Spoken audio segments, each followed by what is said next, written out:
Cool, we're just rolling with the shit today. We are rolling massively with shit today. I'm just gonna say that right here, right now. My overlay thing does not want to work. So I literally have to get up in order to do anything with OBS. It's fucking annoying. How y'all doing? Hello, Grand.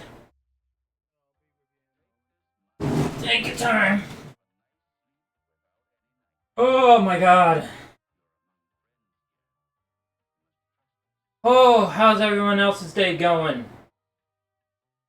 Because, oh, I had an eventful afternoon.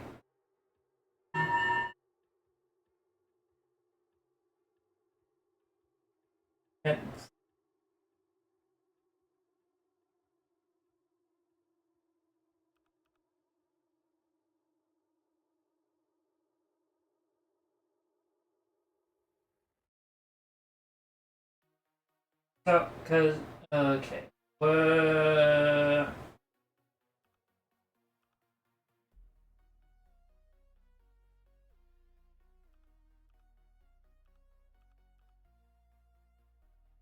Okay. So,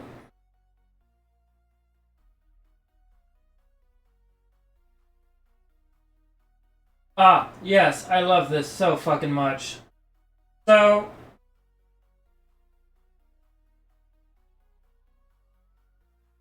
here's such an amazing thing. An amazing, wonderful thing happened to me. God damn it, motherfucking son of a... Yeah, I thought I had everything and apparently nothing. Wonderful. Don't you guys just love technology when technology decides I'm gonna be a fucking bitch today? Alright,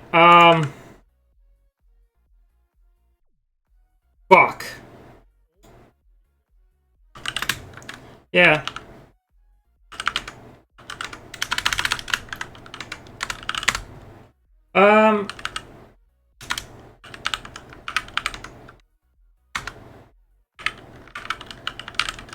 I run that again. Okay, cool. Whee! That's my main. That's my secondary. Okay. Hopefully, now, my, let me spin around. Tethers! Oh, I kind of made myself a little dizzy. Yes, technology! It's fun! It's fun!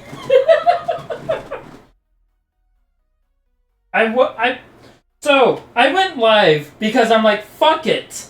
I'm just gonna go live because nothing wants to work and it will probably be super comedic. And now, it probably still is. Oh, great, cool. Anyways, let me copy image. Also, stream was gonna be, late for one reason, and then it turned into another reason, and now it's a whole fiasco. Yeah. Yeah. Um. It's doing two different things. Yeah, the mic is over on. Can you please just cooperate with me, you stupid son of a bitch? Thank you for that, Gray. Okay, I think now it's coming from my headset. Are you? Where's the night? Actually, I bet I know what it's doing. I bet it's doing the default, which means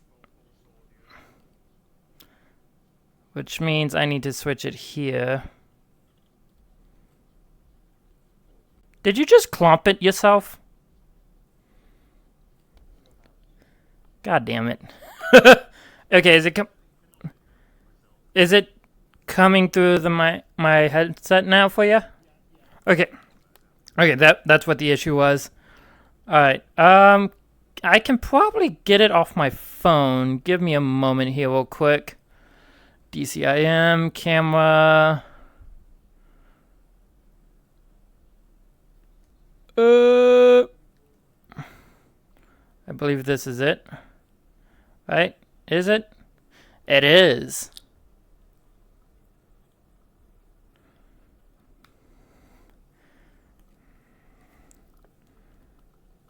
Alright. So, give this a moment. If it will come through. I might have to copy it to my desktop.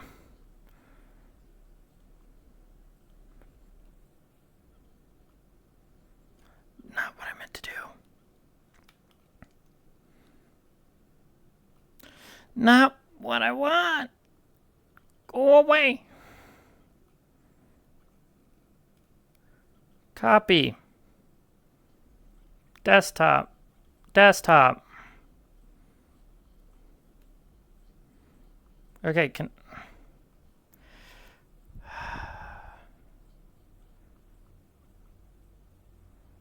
I love how I'm just like, do this. It's just like, no.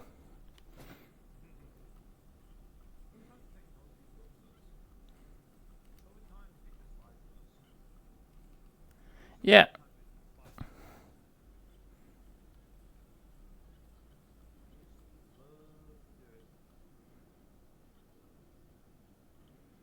Here we go. I'll just paste it in my temp folder.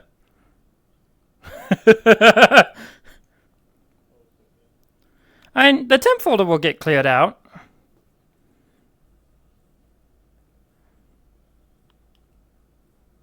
Can I do it that way? Nope, I need to get my other display up. This is fun! Come on, load it. Okay. Image. I don't think it wants to do it. Oh! I spoke too soon! I spoke too soon! So, this happened to my car today. It was fun! I waited 2 hours out in the sun waiting for a tow truck. You know what I also don't think it's supposed to happen? Blocking a whole lane of traffic because you can't move your car. Yeah, for 2 whole hours. Motorway. This, also keep in mind, this was in front of a high school where activities was starting to happen. And construction.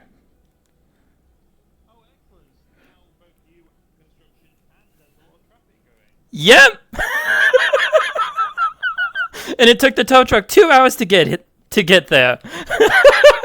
So yeah, that happened today. I thought it was just gonna be a simple. Oh, we're gonna like me and the family are gonna go out to a restaurant to celebrate my dad's birthday today. But no, my car decided to do that, and my dad was riding with me. so it was just like a double whammy of just, well, fuck. And so far, it's estimated to be about probably around 2,000 to fix. Yep. Yay! Thank you, car. That's all I can say is thank you, car, for fucking up. By the way, what is... Oh, God, I got hiccups for some goddamn reason. What is Open Skies?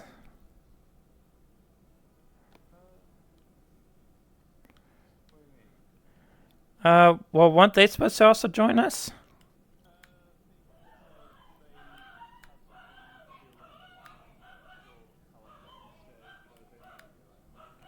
I see.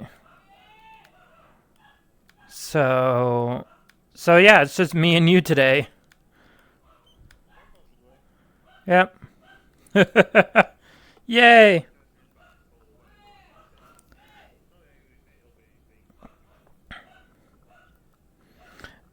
Hey, I don't think you can do worse than the US is doing right now. Yes. Yes, that would definitely be a challenge.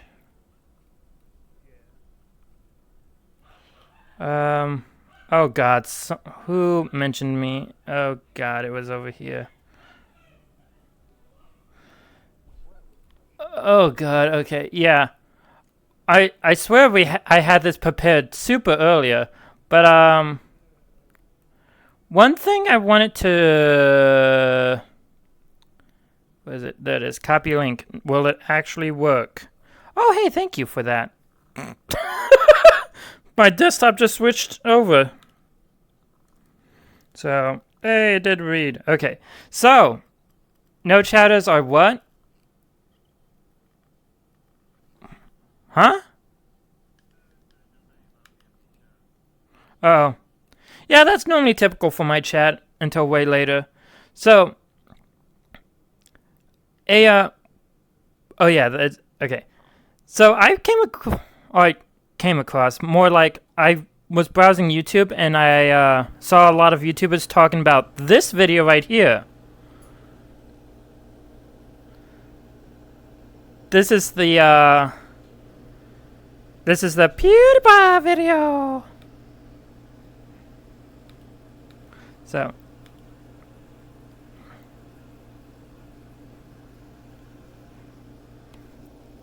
yeah. Sorry, but he's one of us. So, one of us. You said only you two, and I thought you meant stream. Yeah, it's just me and Grand at the moment. Let me fix the camera. Yep. So, okay. Hi, Steeler! How you? Yep, welcome on in.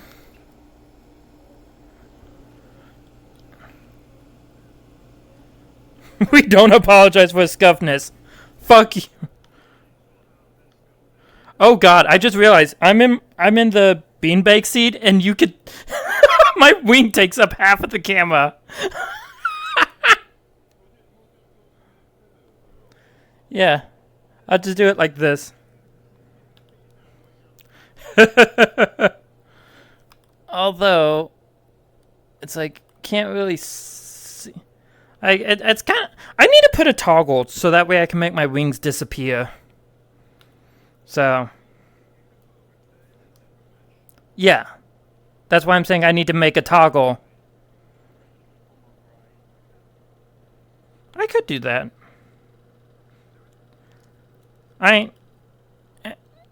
Yeah, I mean, this is the nice part about fucking Resonite.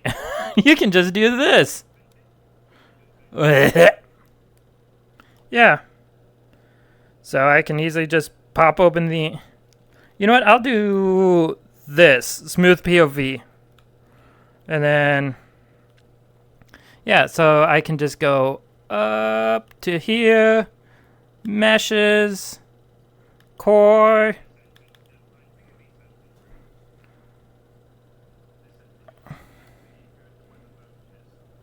Oh, it needs to be the bone?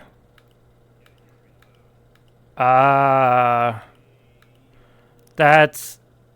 Yeah, there's two bones for the wings. I'll just... Let's see. It would be under rendering. And... I know. I wonder, though...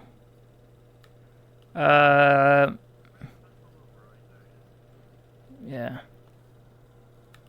So I do render transform override here. And I just need the... Oh, it lets you just drag and drop, I think. Does it?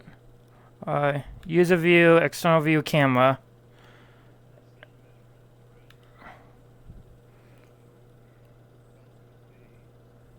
The wing.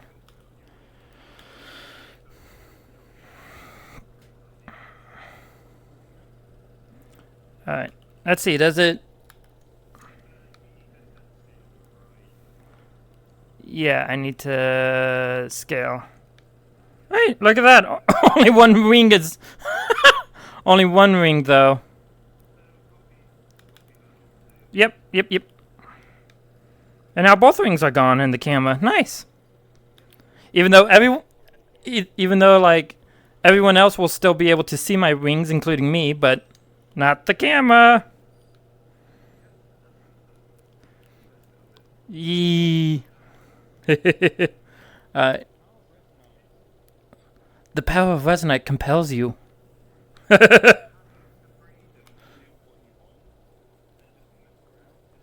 Yep. Yeah. Anyways, video. Did you look at the video at all? Okay, so we both have, but I'm just gonna do the play just so the audience gets aware.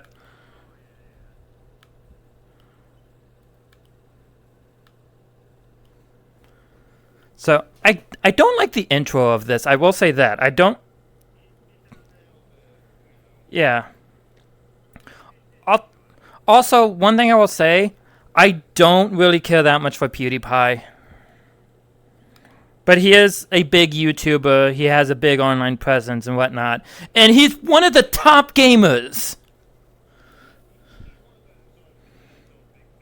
Yeah. He's still influential.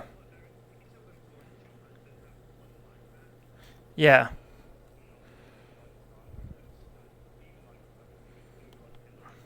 Yeah. Yeah.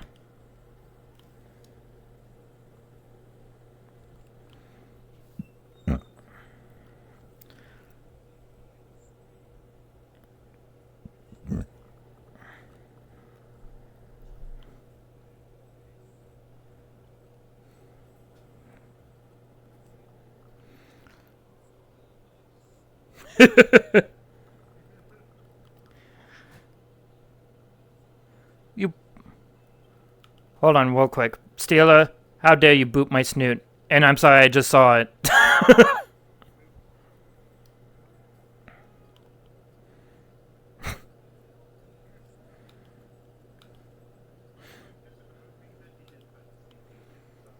Yeah. That's what I'm hoping too with that. Yeah. Yeah.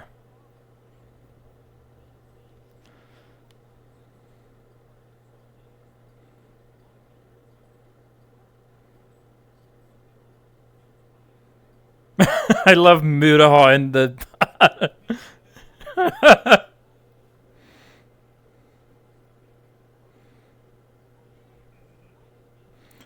I also love this.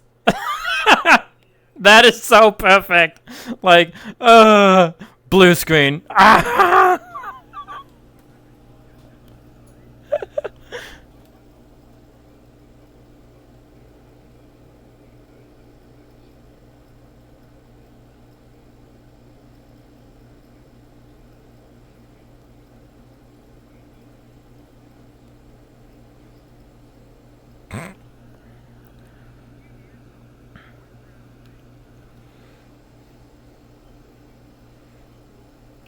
Oh. Here's a funny thing I will say. That camera is not in the correct position. Here's one of the funny things I will say. My computer blue screened when Nextcloud tried uploading a file. Yeah. And I know it was Nextcloud because the driver associated with Cloud File System was in the error code. How do you fuck that up? Like, that should be a user space thing, not a kernel space thing.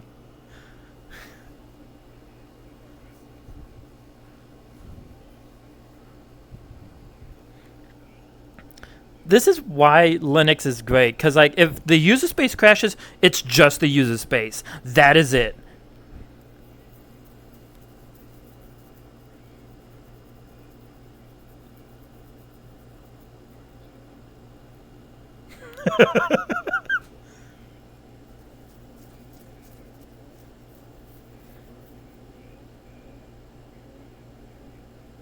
Oh yeah, no, you should not hot reload those. Can't hear him. What? Yep. I'm just gonna do this. Can you say something? Hello. Okay, that should be good. I guess there just won't be any really music. I still need to figure out all the OBS stuff and whatnot. Yeah. So. You'll figure it out in time. Yeah, But, in time. Like, how like the only reason that I ran into a kernel panic there was I was hot reloading. Don't do that. If a GPU driver update, reload. Typically, your package manager will tell you when you should reboot. When it does, typically do so as soon as you can, otherwise you might run into some issues. I was doing something particularly stupid, which is why it went very, very wrong. This is why I always say, when you update, always restart. Like, I always hate those, oh, you can hot reload the kernel and whatnot, and I'm like, I don't trust that, though. I mean, I will say that hot reloading the kernel is basically something you should only do on servers that need to be up all the time. And if it's your laptop or your desktop, just reboot. Okay, on top of that, though, if you have a critical server like that, you should have redundancy in there. You should have Oh yeah, definitely. redundant servers. Like, I would say you could hot reload both of them, but then restart one, wait till it's fully back up and operational, and then restart the other one.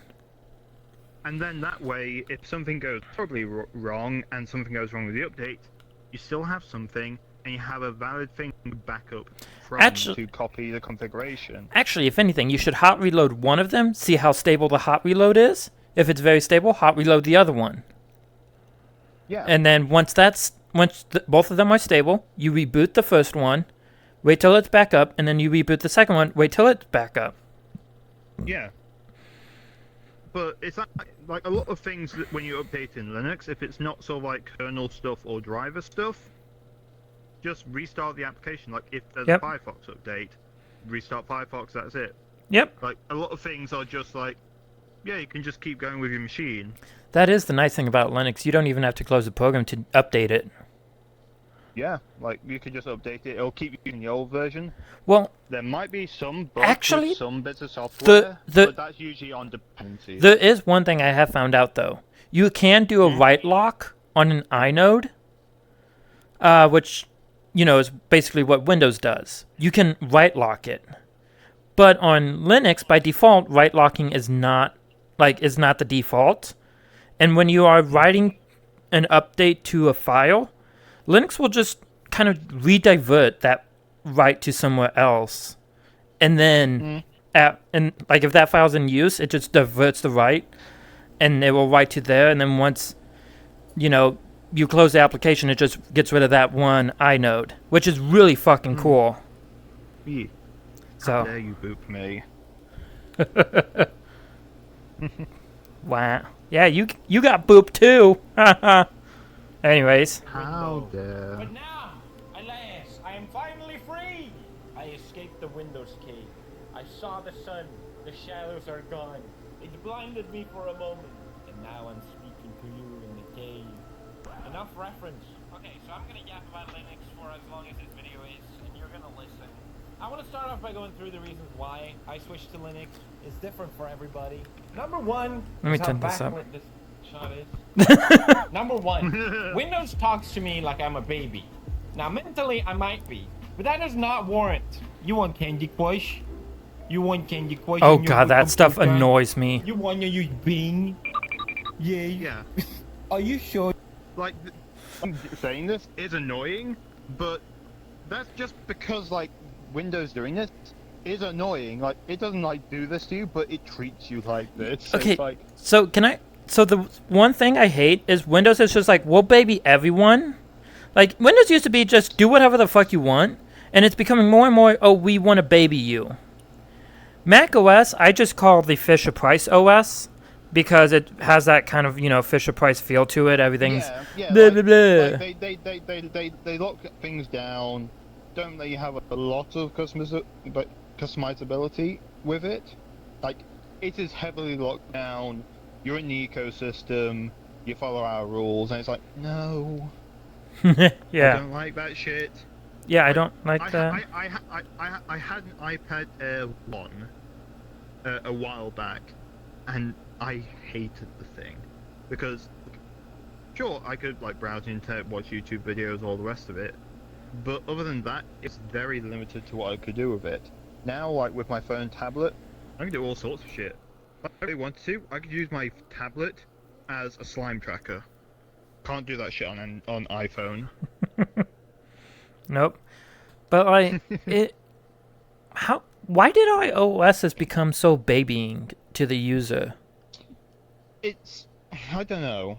Like it's very like a little bit of lockdown because like Apple like historically Apple's hardware wasn't the greatest thing.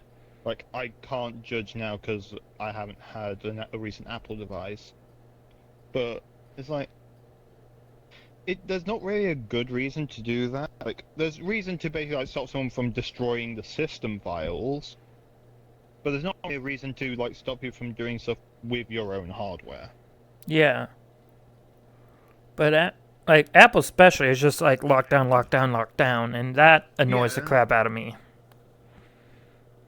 Because they lock it down, so you're in the ecosystem, so you have to spend money to them.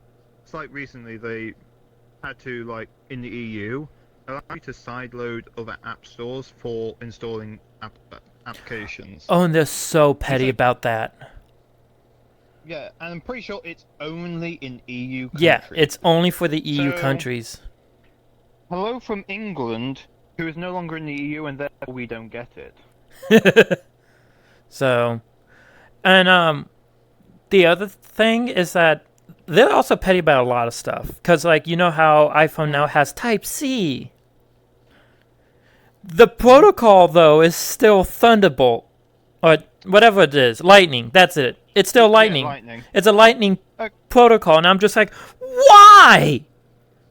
So not only like Apple was the reason why USB is so fucking complex now, and like there was a video up that like some furry made where like they explained the complexity in USB. It's I think being taken down at some point because they might have broken an NDA, or there was some other reason for it being taken down. But like I got through part of it where it was just like the start of the problem was Apple, where they needed an easy way to charge your phone. So they just went with, you know, have a USB cable on one end and a proprietary cable on the other, and we'll do some funky shit to know whether you're plugged into our fast charger with USB or not. It's like, okay, now, like, and then it's just cascade from there. It's like so many different companies do different charging technologies, and then we did USB-C to try and fix that, and then continue to support the old shit. Yeah, And honest. now we're doing it all over again. Thank you, Apple. You know, a lot of tech issues seem to come back to Apple and Intel. Yeah. Or NVIDIA. Yeah. Why is it always those three? Why is it always those three?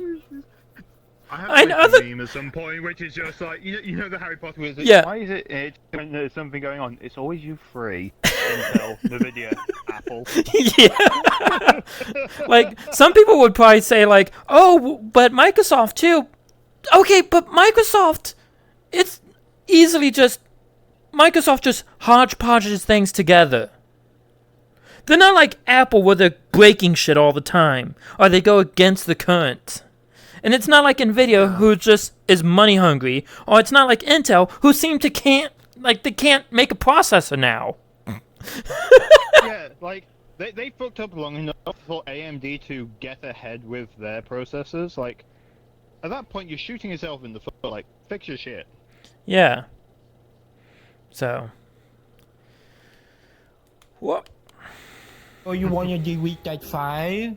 Are you super duper sure you wanna delete that file? That's how it talks to me, and I don't like it! Linux, on the other. Actually, one thing I will say, I do understand Windows asking, are you sure you want to delete something like System32? I get that. Okay, for cause of some files, yeah. But like, still, it should be one of those things where if the user's just like, yes, I'm sure, I know what I'm doing, it shouldn't stop you at that point. If you're like, yes, I know what I'm doing. Yeah. Yeah. I mean, So you say that, but then you have things like Linus with Linus Tech Pop Tips OS. Linux incidents, like the Linus Tech Tips Pop OS incident, where it's just like, yes, do as I say. Wait, where's the graphics gone? Yeah, although he doesn't have an excuse, because it literally said that it is going to be removing his desktop. Yeah, like sometimes you do have things like that where, yeah, you should know a bit better, but sometimes not everyone does. Yeah, And it's like I had an argument like somewhat recently with someone like, you don't really need too much access to your like EFI system partition. Most of the time, the only thing that could ever really touch it is if you're changing your configuration for your bootloader. Not many people do that, or your system updating. That's about it. yeah. Honestly, I'm debating on moving my boot partition to off of my main SSD onto a separate partition. So like, there's the ESP, and then there's a boot, and then root. Just so that way I have a bit more space. But I'm also like, that seems like a lot of work to rewrite the entire config. I will say that like you don't need to like the ESP like for that has like grub, like that doesn't need to have your kernels in. Like can have like the ESP be separate to /boot. Yeah, You don't need to make /boot your ESP. yeah. So /boot is on my root SSD, but /boot/EFI is the ESP. Yeah, and typically like when you get into there, you don't need to mess around too much Yeah. because that's usually pretty light. It should only be EFI binaries in Although there. to be fair, I The have kernel should be in /boot. yeah. Although funny enough, my ESP is like 60% full, and it's 256 megs.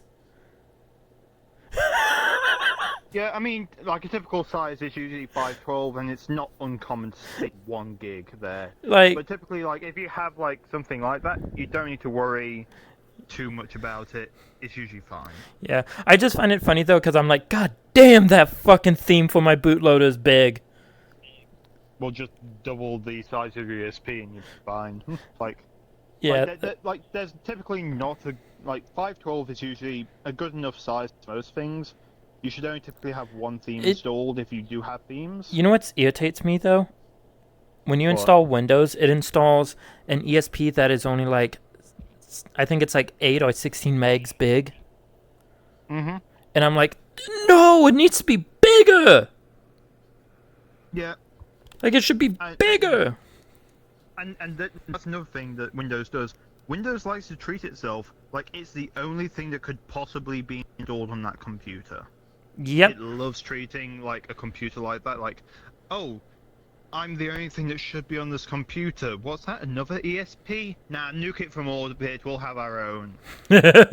That's honestly though, if you're gonna, Actually, like, it historically has done that. Historically. the one thing I will say is, if you plan on dual booting between Windows and Linux, do not ever use grub.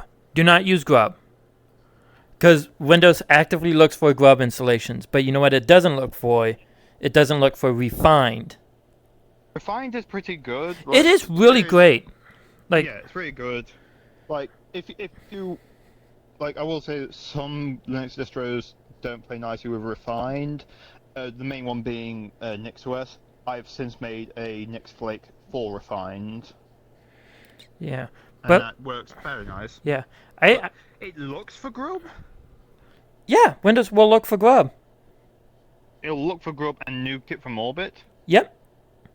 Jesus fucking Christ! And like Only people, like, grub. look at like because it's the main one that they all use. Yeah. And people call Linux users paranoid for thinking Microsoft like being all nice and cuddly with Linux right now, with like WSL and like all that stuff. Is like and us being paranoid, thinking Microsoft do triple E again. They will. I can guarantee you that if they can, they will. If you give them an inch, they will take it a mile. Yeah, I know that they specifically targeted Grub because I had both Grub and Refined installed, and in my boot order it went Grub, Refined, Windows. And my computer just stopped booting with Grub, but it went to Refine. Oh my god. So it only looks for Grub. So it likely went into the EFI vars and basically took Grub off the list. Yeah, because when I went back into my EFI settings, Grub was gone. It was not listed. But Refined and Windows Boot Manager was. So I'm like, motherfucker. This is why I don't trust you, Windows. Yeah, this is why I Linux users tend not to trust things, because when we do, things go wrong. So it's like, okay, like usually the only thing you can do to stop that is either don't use Grub, like don't use Grub, use something else, or just have the ESP on a completely different device to Windows. Then it can't delete it, I believe, or does it still do it? It just looks to see if Grub is above it. But a lot of EFIs, they will do what's called drive booting, where they will look at an ESP to see what's on there.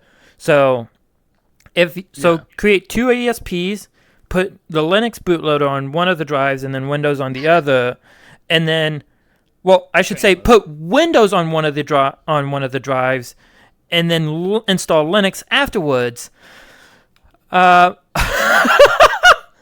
Oh, heck yeah! Good job, Zeribot! Oh? Yeah, look. Banned. Oh, cool. Immediately banned. Good job, Zeribot. This is why Seribot is good. I need to start using it. I'll get back to that. Yeah. I will answer that. But you want to install Windows first and then Linux if you're doing a completely new build and you want both, because otherwise, here's the stupid part, Windows will install its bootloader to the first ESP it sees. Mm-hmm. So if you already have a pre-existing ESP, it will install to that, so you can't separate it out. So, yeah, that's pretty much the only thing. And also, I could be doing better. The afternoon's going a lot better. But, oh, God, I was out in the sun for 2 hours waiting for a tow truck in the middle of construction. But, yeah, no, I'm so paranoid about Windows. Yeah, like we seem to be paranoid. It's for good fucking reason. Like, we wouldn't do this if there wasn't cause for this to happen. Yeah.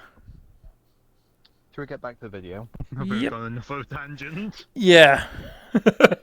Hey, autism man. literally puts a gun in Yep. your hand and says,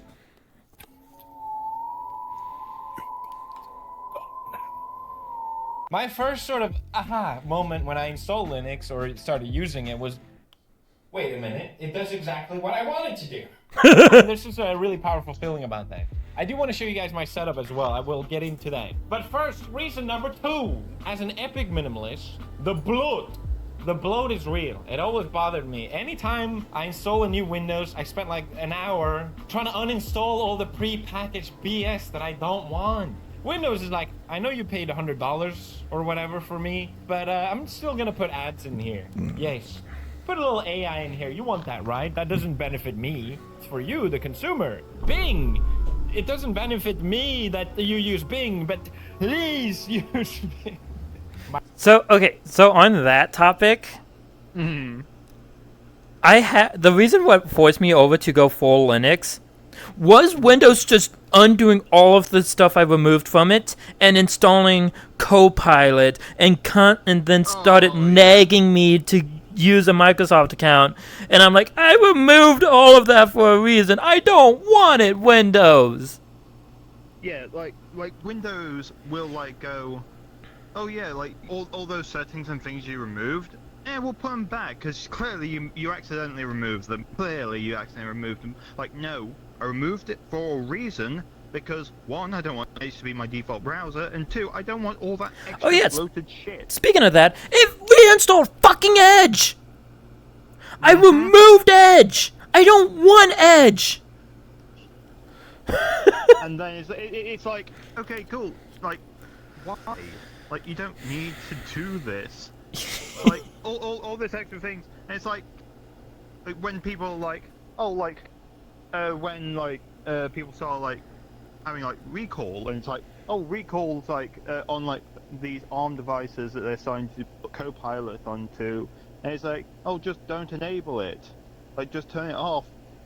If Windows is disabling other features, how can I be sure, as someone, like, if someone's working in somewhere where national security is involved, how can they be sure that Recall isn't taking screenshots of classified information and putting it in a nice, easy to get to location for anyone that wants to try and attack? You want to know what's great about that? The government has a special contract with Microsoft. Yeah. The government gets bare bones Windows. Oh? Yep.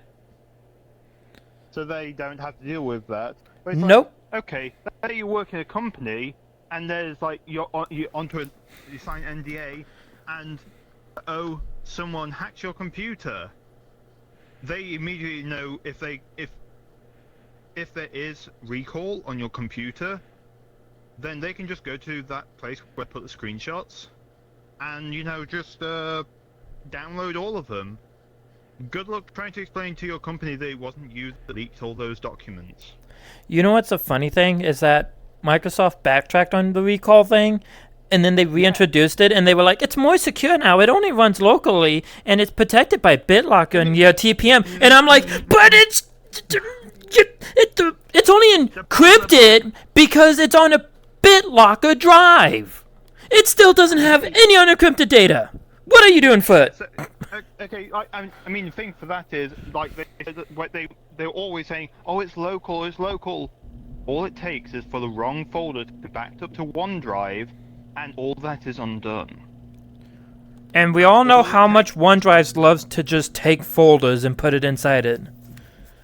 I've literally recently had to deal with my mum's OneDrive being overfull because it puts the desktop, like the desktop folder, and it backed that up to OneDrive, and there were a bunch of photos on the desktop that I copied from her phone to back them up.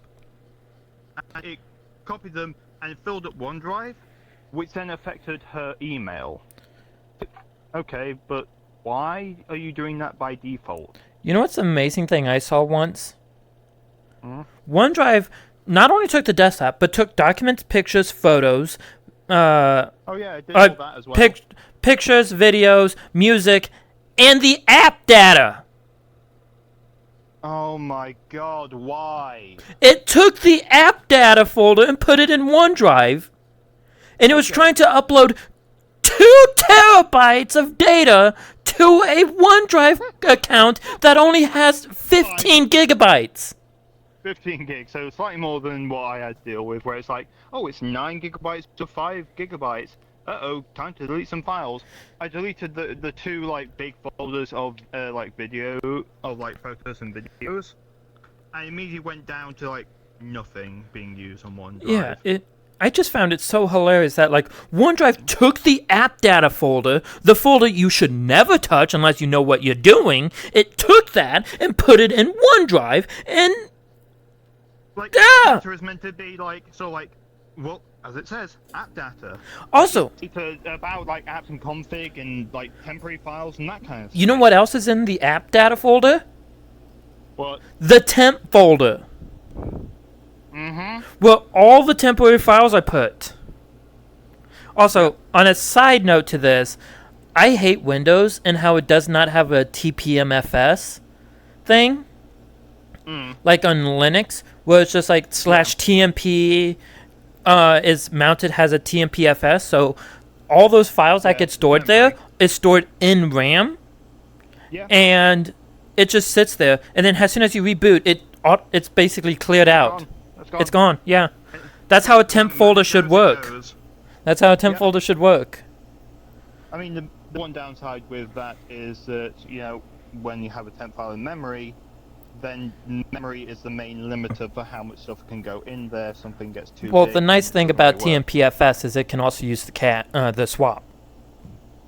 Yeah, but then I've had when I was using NixOS, like I think like it was using temp files and all the rest of it. If I ran into a build that was a little bit too big, and it filled the TempFS, it just ran out of memory, and so like basically shut Yeah. down the thing. Now, So those I had to add swaps to deal with that, which is basically just using disk space as RAM, and it's not as fast. There's one complaint I have, and that is that some developers do not seem to know the difference between temporary and cache. Like I opened the TMPFS because I was trying to pull this Blender render I did, and Blender stored it in the temp folder, and I just see a folder called cache in there, and I'm like, why is that in there? Mm-hmm. That's a cache folder. This should not be in here. Yeah, but so going back to like recall, it's like, okay, even even if it doesn't upload it to OneDrive or to like Microsoft servers and At the moment, that like you're always at the whim of them deciding to change how they're doing things. The other thing is, okay, but now you have a single location where all your important screenshots of important data, and maybe passwords if you accidentally click the button which just says show password on any websites that do that, or any secret documents you have you don't want anyone else to see. If you deal with your finances on your computer or your finance records, like I've had a spreadsheet of like where I've spent stuff, when I've spent it, and how much it was. If I get screenshotted, well, that's very easy. That's a very nice thing to sell to advertisers or to people. Like, no.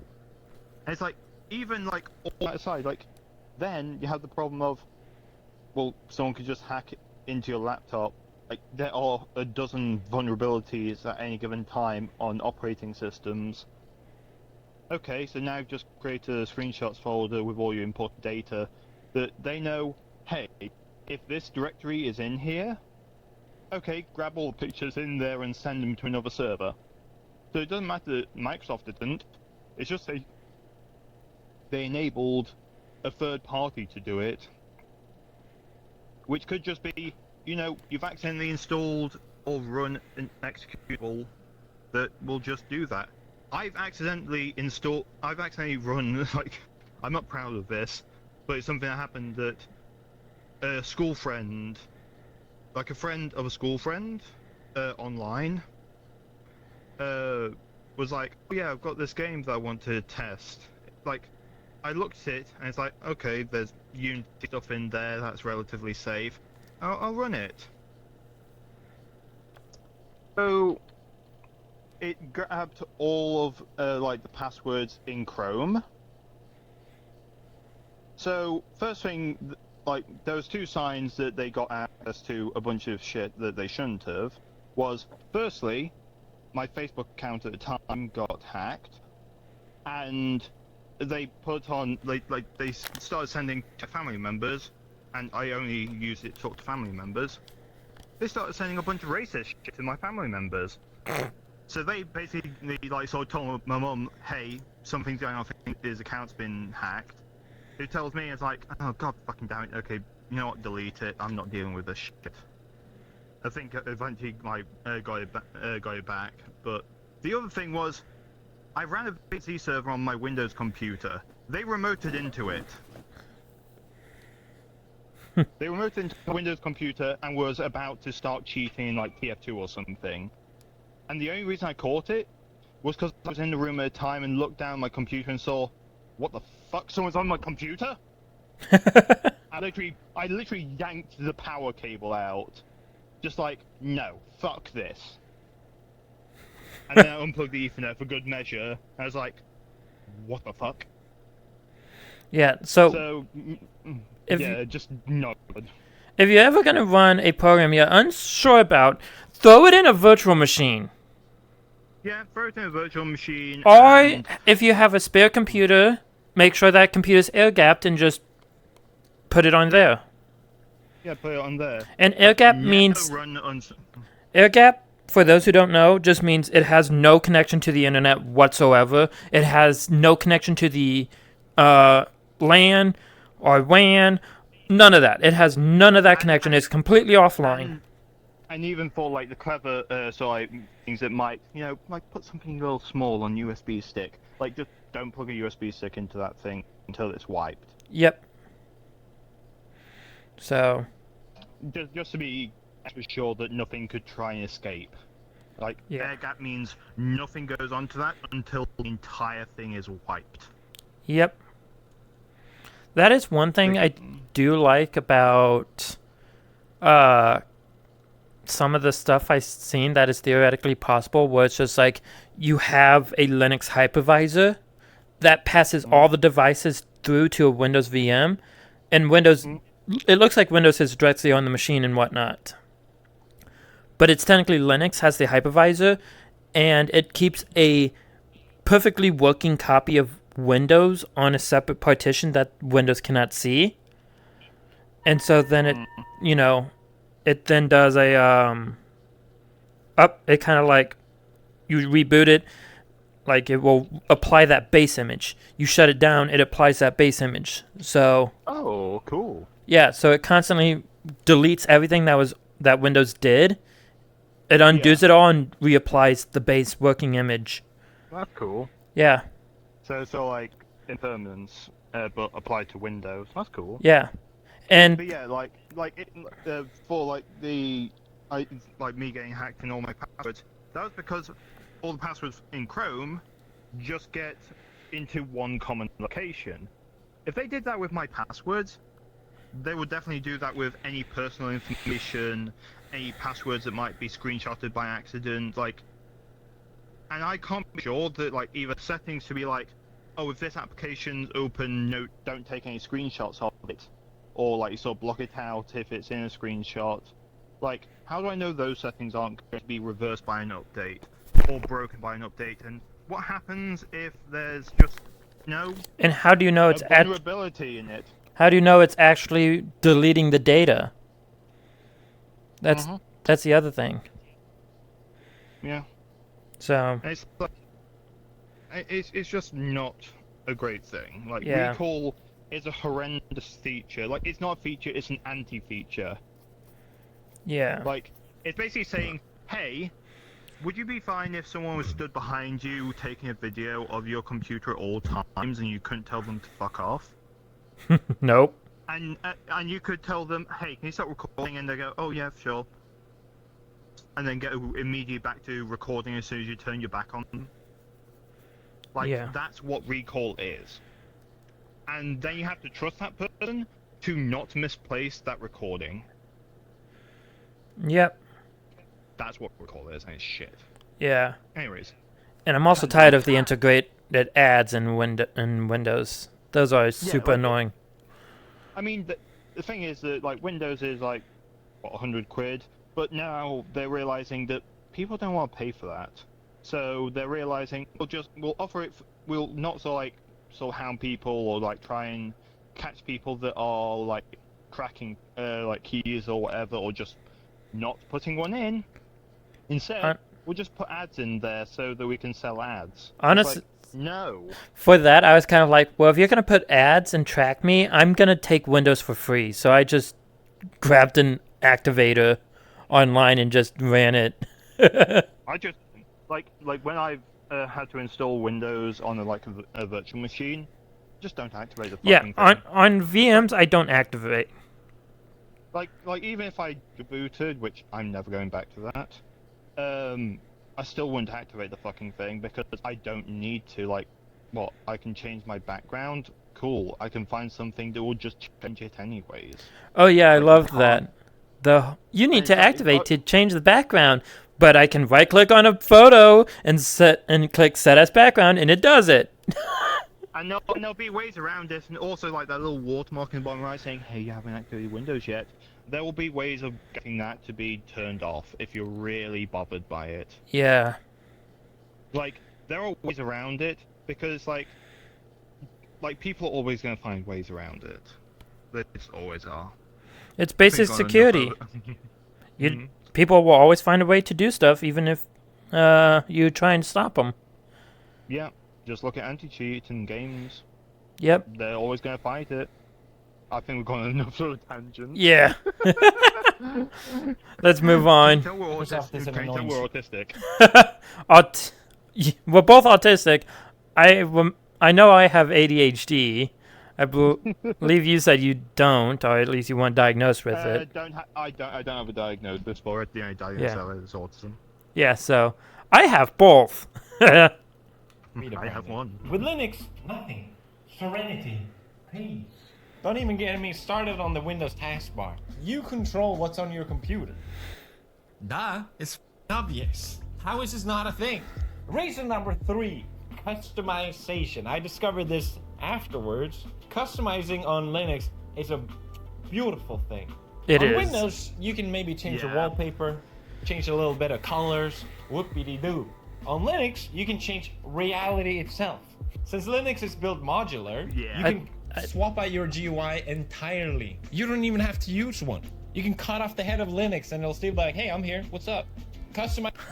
I love that. Cut the head off of Linux. Yeah, that's called a headless. Yeah, it's just like, server, cool. Like, it just keeps going. You don't need graphics if you don't want it. Like, some people just do that. That is the thing that annoys me with Windows, is that it's just like, oh, the UI doesn't work. I can't use it unless the fucking UI works. Meanwhile, Linux is just like, oh yeah, no, the UI failed to start. We're dropping you into a TTY. Yeah, you know what really pisses me off about like Windows, like its graphics? It's Explorer.exe. The file manager, if that crashes, everything, like all the graphics goes with it. It's like, why? You know what? That thing annoys me because it's just like, there's a program called DWN, Desktop Window Manager. Why is that not doing the rendering of the desktop? Why is it Explorer.exe? Mm-hmm. Why isn't this one program, why isn't this one program managing the desktop? Why does it seem like it does absolutely diddly squat? But it's Explorer that's managing it all. Two words for you: backwards compatibility. Yeah, backwards compatibility can suck my ass. Yeah, for the most part, like, if you're running an old enough piece of software that requires, like, Explorer.exe to be the thing that's managing the rendering, like, firstly, you shouldn't. Like, it shouldn't have done that. And secondly, move to a more up-to-date piece of software. That shouldn't be that old piece of software shouldn't be running because it's just too old. I recall someone saying that you should only support stuff that is up to 5 years old. Yeah, like typically long-term support and like enterprise support will basically only be for so long. Because after a certain amount of time, like, a version shouldn't really be used. Like, long-term support version Linux for various things, whether it's a distribution, a bit of software, or just the kernel itself. Like, there is like an expectation that, okay, after so long, you really shouldn't be using the version, you should be moving on to the next version, and there usually will be. Yeah. But if you're using like an old piece of software that is doing that, then you should be upgrading. Case in point, hey, the NHS in England used to run XP. This wasn't like too long ago. Like, we already had Windows 7. We probably had Windows 8 and 8.1 at that point. We might have even been on Windows 10 at that point. They were still running XP. I don't remember if they even had this service packs or not. Okay, you want to know something worse than that? Go on. Southwest Airlines still uses a Commodore 64 for their routing. You're joking. I mean, like, okay. I'm about to murder this fucking dog. Don't do that. Shut the fuck up! God damn that dog. But yeah, like, with older bits of software, like, just don't like do that. But with like Yeah. that Commodore example, like it depends. Like, is there necessarily a reason why they should update to something like Windows or Linux? Like, sometimes you can leave it like that, especially like if it's not connected to a network and it fits the bill and it's not like restricting. Oh, but you see, the Commodore system sometimes- is hooked up to the internet because it's got to talk to other airlines. In which case, they should have moved to Linux 5 years ago. Like 20 years ago. Like, if you're running like a fucking Commodore system connected to the internet, all it takes is for someone to figure out what you're doing and just like, yeah, like they can just ruin your shit. Yeah. And it's like we had something, we had like, what is it? The recent problem with kernel level driver in Windows. What was Oh, that? CloudStrike. Oh, yeah, CloudStrike, where Cloud. Ugh. CloudStrike, where that's kind of a little thing running, and it just, by that thing being there and just going down, took like airlines down with it, and it's like, cool. Now, like if that happened with this Commodore system, like, good fucking luck. Yeah, like, it annoys me when, like, and this comes to the whole cutting corners. Like, don't cut fucking corners. Like, if hardware needs to be upgraded, upgrade that hardware. This is also what infuriates me about people who are just like, my system stayed up for an entire month. Okay, but can be restarted.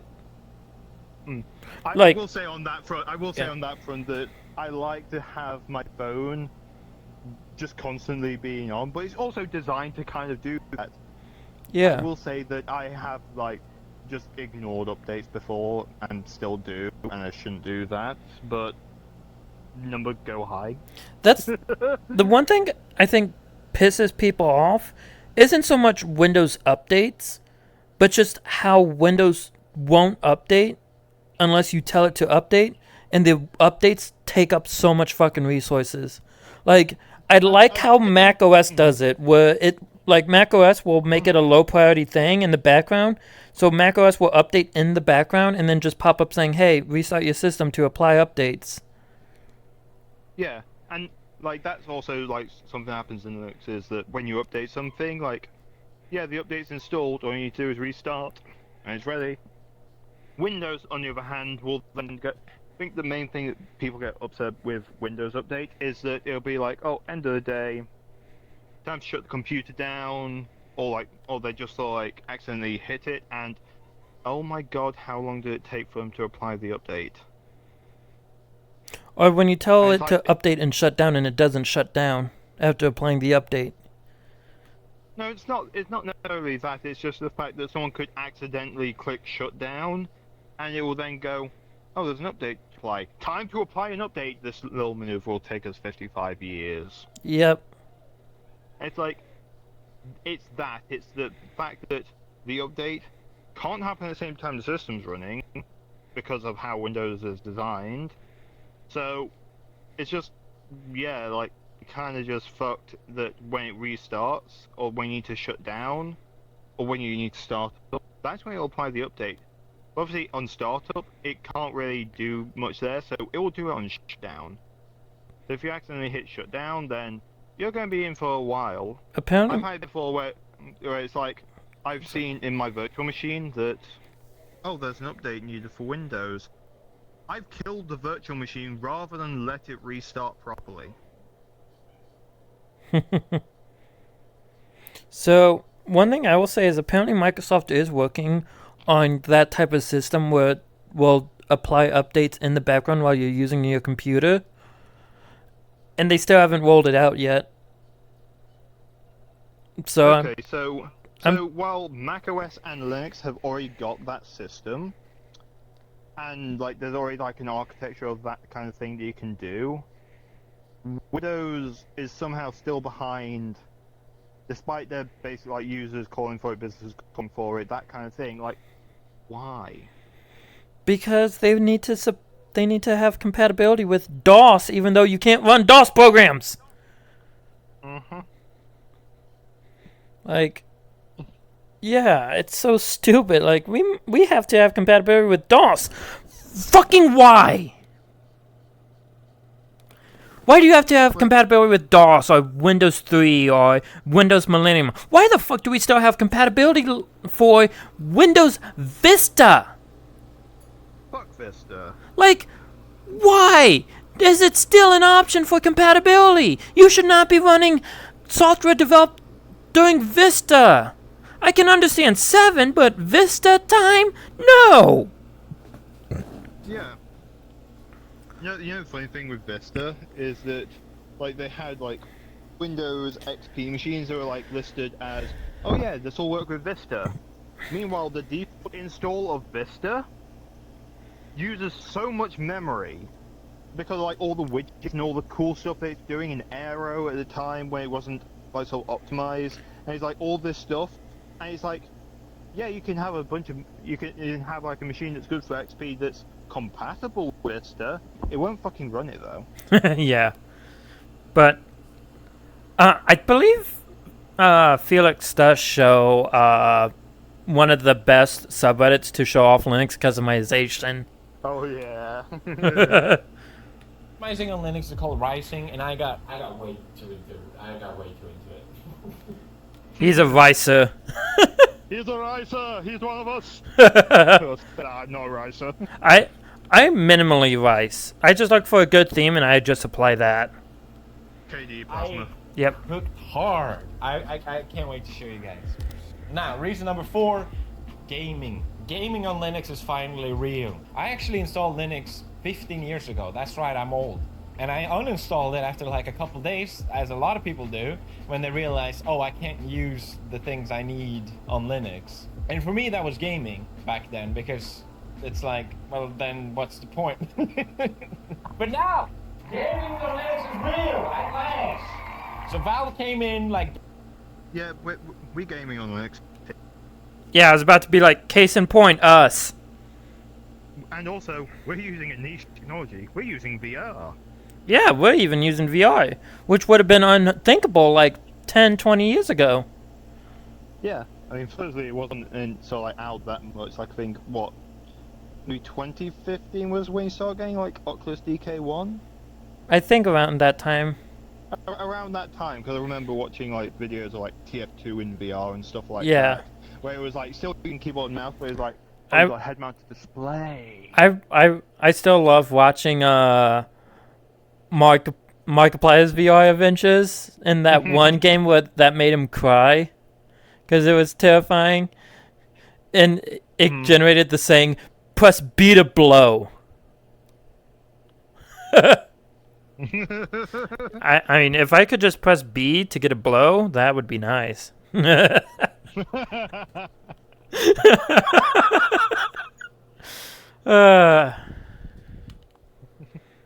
Candles in Hell's Deep. We mature Why here. Steam Deck with Proton. Yes, So I think absolutely. this is a perfect example how Linux Yeah, Proton is a game changer. Yeah, Proton game changer. benefits everyone. The fact that Valve Well, I will say, come on. I will say one thing. Proton GE.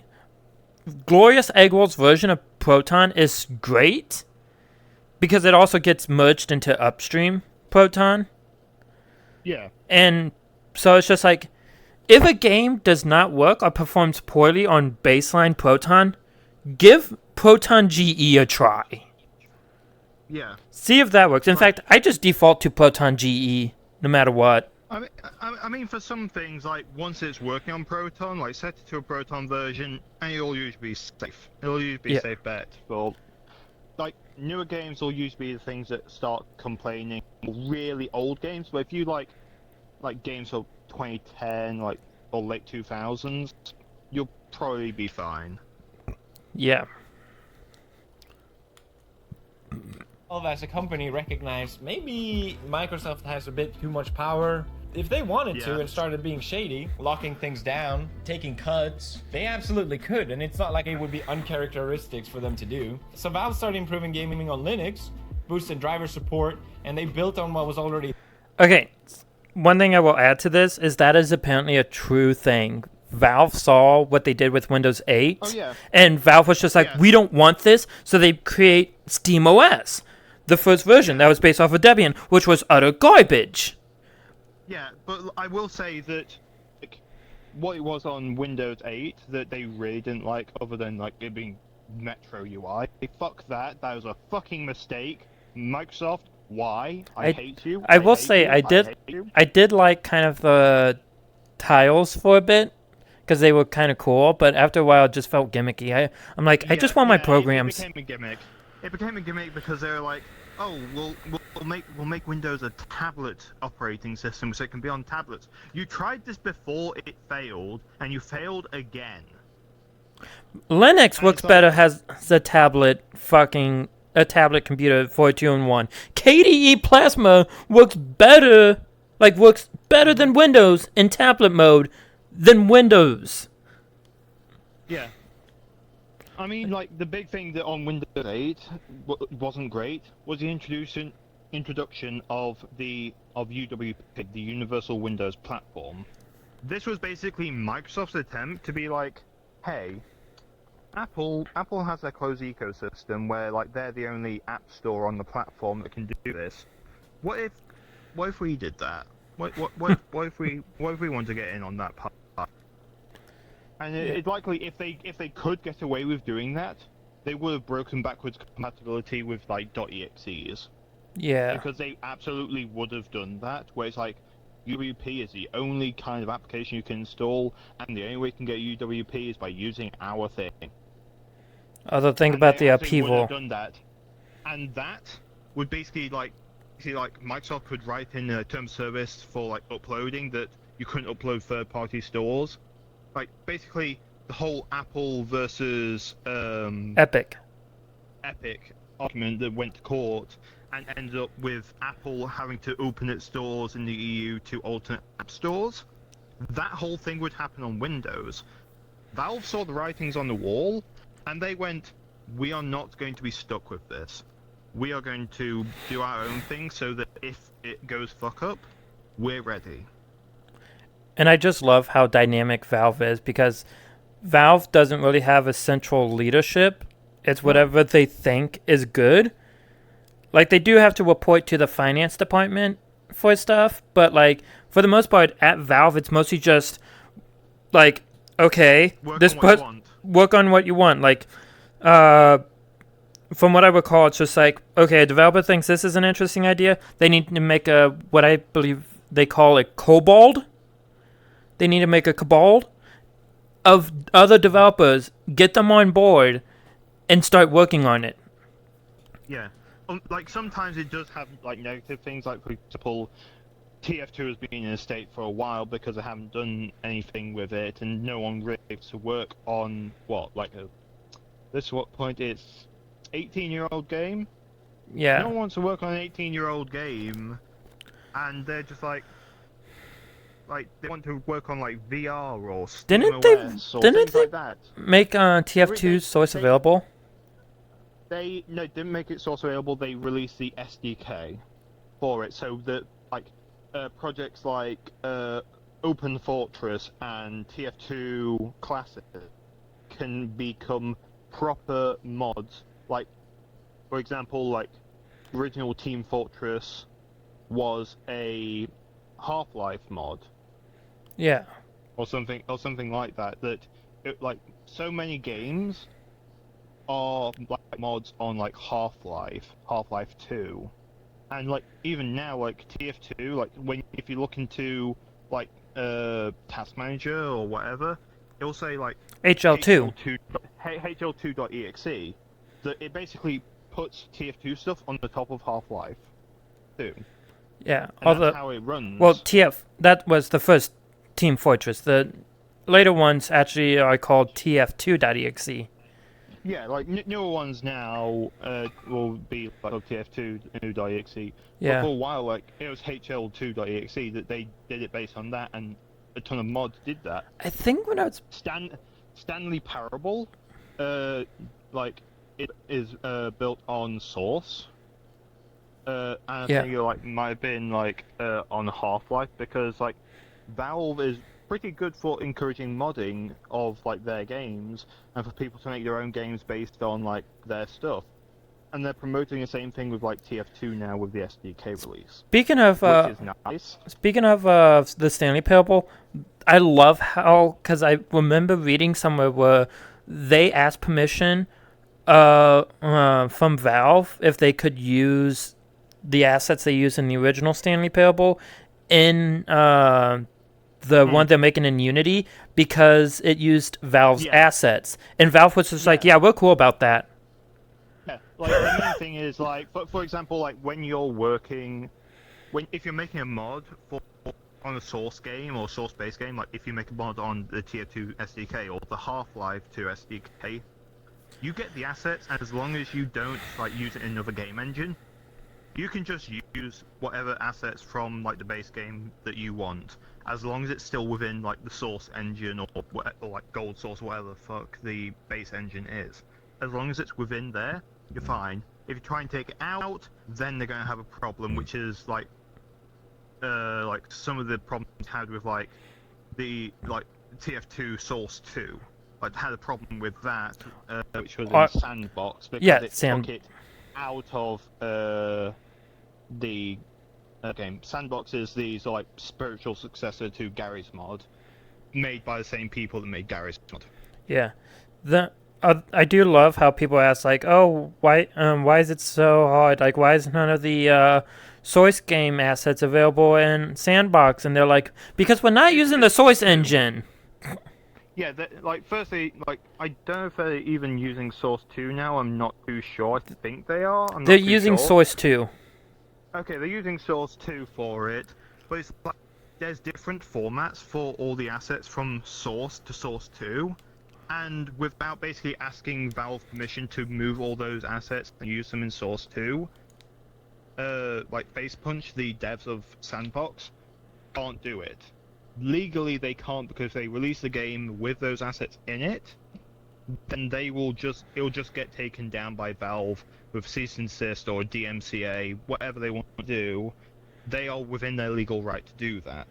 Yes. So they just didn't for Sandbox, and they're completely within their right to. Two things I would like to add. First off, I remember a video saying there's 28 different asset like variations for Source. 28 different versions. They all have slightly different alignments and whatnot. Like they're pretty much still the same asset package, but they just have ever so slightly different placements of stuff. Also, hello, Story. How are you? We are in Resonite. Yep. We are in Resonite. Like this it's just like, why is there 28 different variants of like assets, how they're stored? And also the second thing is just like, imagine, because Source 2 I believe was kind of built from the ground up for the most part. Yeah, like Source 2 was a completely new engine. Like basically when they went from like Gold Source to Source, like that was a kind of like redesign of the engine. Like it wasn't just an update to it, it was completely new. Source 2 was that same kind of leap. Yeah, so imagine having to write a parser on top of Source 2 so it can read Source assets. And not only that, compatibility that limits things. And not only that, but also be able to understand all the 28 different variants there are. Because Portal 2 has a different asset layout than Half-Life 2, which that also has a different layout from Half-Life 2 Episode 1 and Half-Life 2 Episode 2. Like, oh my god. It's a thing, like Garry's Mod, like, the way it got access to all those other things, like, it couldn't include those assets, but it could mount them, and that's the hack that they use to, like, get, like, for example, like, Counter-Strike Source things, which is usually you'd end up getting, like, if you had missing textures or missing models, it's usually because you're missing Counter-Strike Source. Yeah. Even though, like no one will really play that other than people playing surf maps. Sorry for calling anyone out that plays on surf maps. Actually, I'm not sorry. I still love the time where Valve fixed the physics bug that enabled the surf maps. People got mad at it, but Valve then put in a patch that allowed that bug to be in there for surf maps. Cool. It's just like, gotta love Valve. Yeah. So Valve is one of the sort of like decent game companies and sort of software companies out there. That they're pretty decent most times. yeah. Well, I think the management style is what makes them really great. Yeah, the management style of basically there's like being a pretty level sort of like how things are structured. Like it's pretty level. Like there will be like some things, and obviously like There's Newell is sort of like these sort of like figurehead of things, but it's basically just sort of like, well, he's just sort of like the face of the company. and there's technically That's head typically what it managers. is. There's like head managers and all those, but It's a pretty level. It's pretty level. It's not like, oh, you have Yeah. a manager and they have a manager and they have a manager and then you have a CEO on top. Like it's pretty level. Like yeah. typically you only have managers if you absolutely need it. They- Otherwise, Why? Like pretty much the managers, from what I understand, mostly don't like really do management stuff. Like the managers are mostly just the people who formed the cabals. yeah, like for example, like managers, like the best kind of management is when you don't need to do it. Like if you need management, it means that something's gone wrong.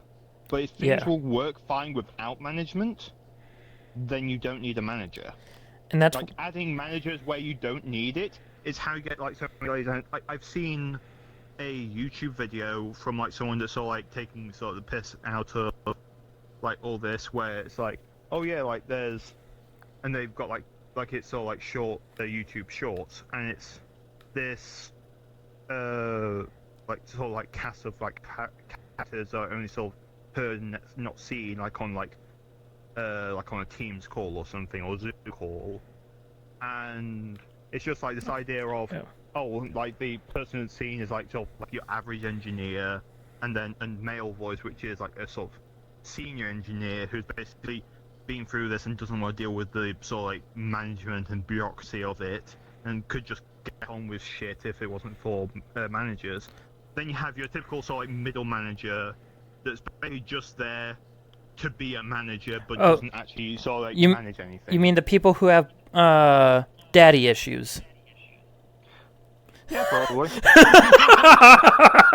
Like basically, you're just there because like there is a position of manager there, but really, like they're just there to make meetings and like sprints. And it's like basically like, one of the things was like, oh yeah, we'll have like one of the shorts was, oh yeah, the CEO's off, so the developer is now in charge, or the manager is in charge. With the developer, they actually get shit done. With the manager in charge, they get nothing done. Because they basically take all the time in meetings, and so like sprint like meetings and things like that. They basically take up all the time. It's like, you don't need half that shit. The idea of like being So a I'll interrupt you there. The yeah. As I see managers is, you should not, like the manager should basically be not there. If everything is running as it should, the manager should not be there. If Yeah. the manager is there, something has gone terribly wrong, and potentially someone needs to get fired. Yeah, And like- usually 9 times out of 10, right? the thing that went wrong is the manager. Yeah, like usually, like if a manager needs to get involved, it means someone's gone wrong, something's gone very wrong. But most times out of 10, the system will just be fine. Like it'll be a perfectly oiled machine. Like you don't need to mess with it. It will just work as it is, and you don't need managers, because managers only need to be there if someone doesn't like keep up with their workload and they need like encouragement, or like sometimes being like, hey, get on with this. This is your job. You need to do this. And actually listen to their employees too. Yeah, like if you're a manager and you don't listen to your employees, what the fuck are you doing? That's the job of a manager, is to like listen to their, like fully listen to them, but also like you need to tell them at certain times that no, shut up, you actually need to do this, but it can't be too much of one or the other. So, yeah, like the example of listen to your employees is like I have ADHD. As soon as I focus on a task, I'm on that task. But Mm-hmm. when I was working at Micro Center, they changed up the style and kind of went more micromanagement.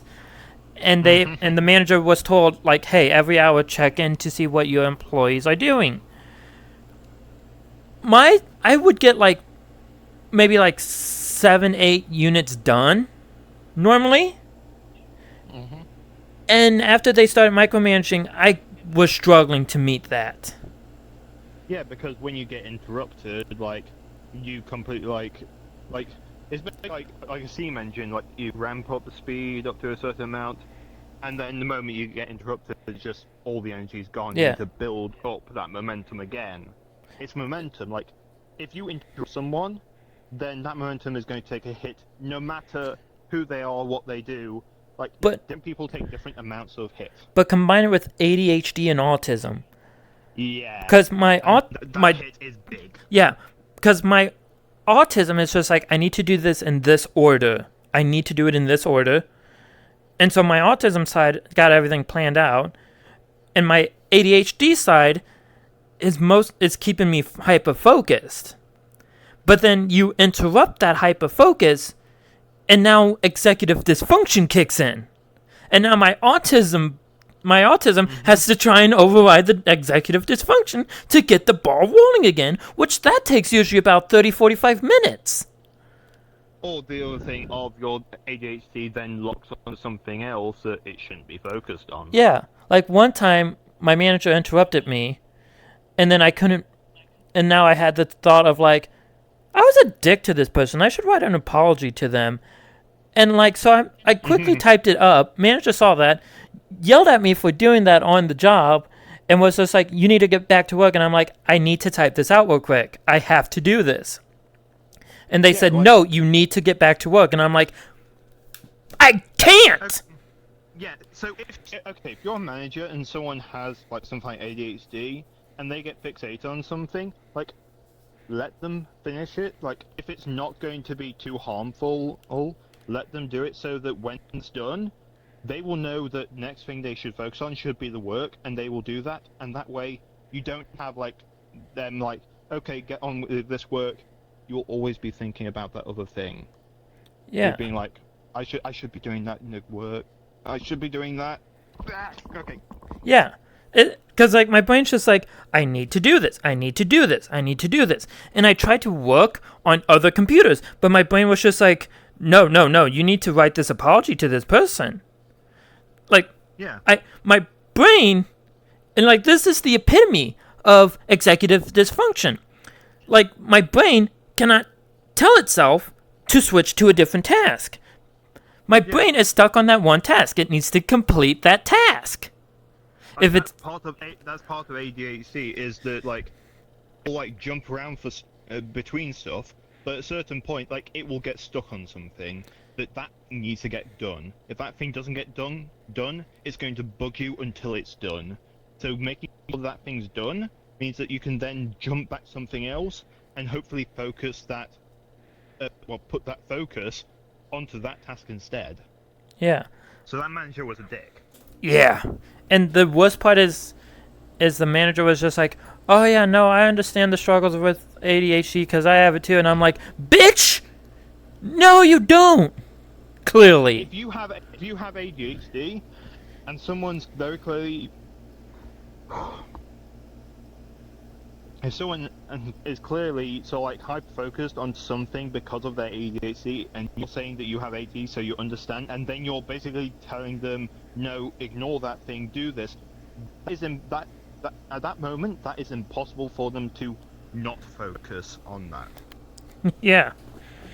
Like, and saying that basically just means that either A, you're lying, or B, you don't give a shit about that person and you just want them to work. That's Yeah. not a thing you should be doing as a manager, because then you're not going to get any respect from that person ever again. Yeah. Meanwhile, my supervisor caught me working on a task I couldn't get out of my head. And he just came over and go like, finish that task up as fast as you can. and I'm gonna try and I'm gonna queue up some stuff for you to do. Excellent. Yeah, he's just like, I'm gonna let you finish that. Try not to stay on it for too long. Try and get it done, and I'm gonna queue stuff up. There's two good things I like about that. Firstly, it's letting you finish whatever you had going, and then secondly, telling you that they're going to queue stuff up for you, so you have it in your back of your mind that, hey, there's something ready for me when I finish this, and your brain can latch onto that. Yeah, and funny enough, Then it's that like, yeah, that worked. That actually worked for me. Like he would bring me something, he would queue something up for me to do, and I would do it. I was like a CPU that you can't stop. You can't stop the CPU. So like he queued something up, and now my brain, I finished it, and I'm like, okay, now I need to work on this, and then I start working on that. yeah, and as you say, like with a CPU, like if you send an interrupt to it, it has to handle that interrupt and then go back. But if something else then interrupts that, it'll just keep on going away from the original thing. Like my brain is like a processor that does not have an interrupt. It only has a queue, no interrupt. Mm-hmm. So if you stick something else in the middle of the queue, that's it. Yeah. It then just fucks up the entire processing queue. So yeah, like having that supervisor where they just like not only like said to you like still being a bit so like strict with you, being like, okay, try and finish this fairly quickly because you should be working on other things. But recognizing your ADHD would basically stop you from doing that. So amazing. Yeah. And the other thing is he would periodically at times just be like, okay, yeah, no, we're just going to shoot the shit for like 15-30 minutes just to reset everybody. So that was the other cool part about him, is he's just like, we're going to shoot the shit for about 15-30 minutes and then get back to work.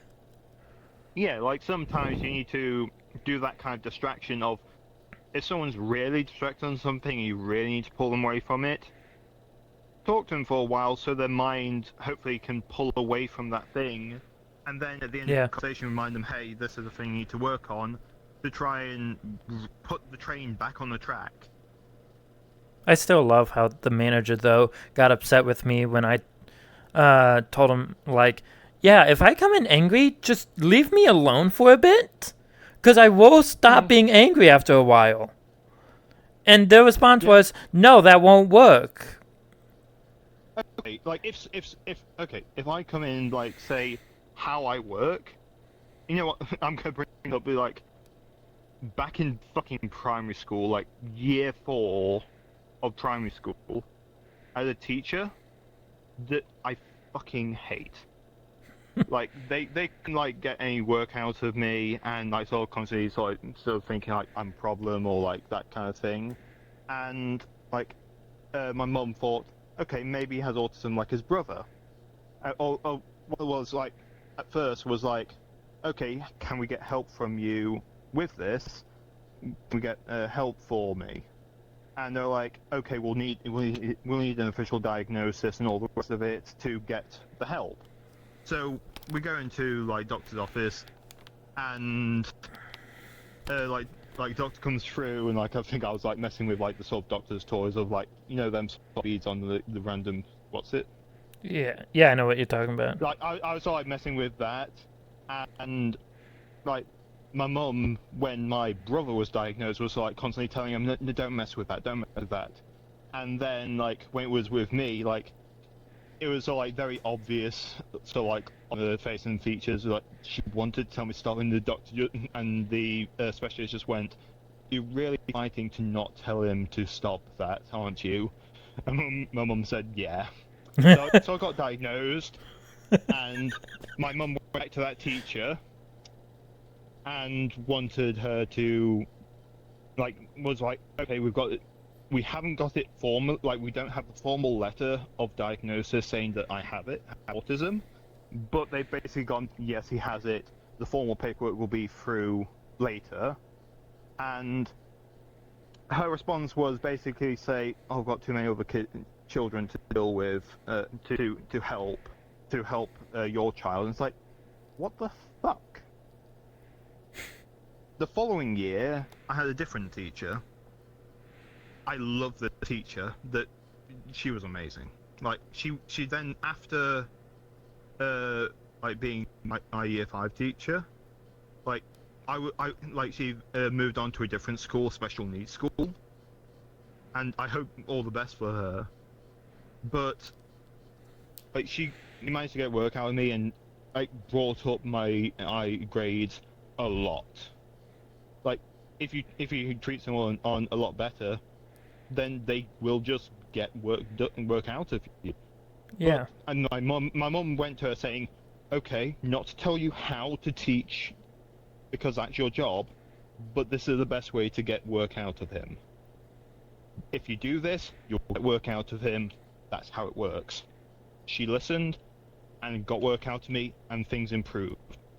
If she did the other way of just like sort of like being, "Hey, pay attention, get on with your work. Hey, on with your work. Stop messing about, just get on with your work," that wouldn't have worked. Yeah.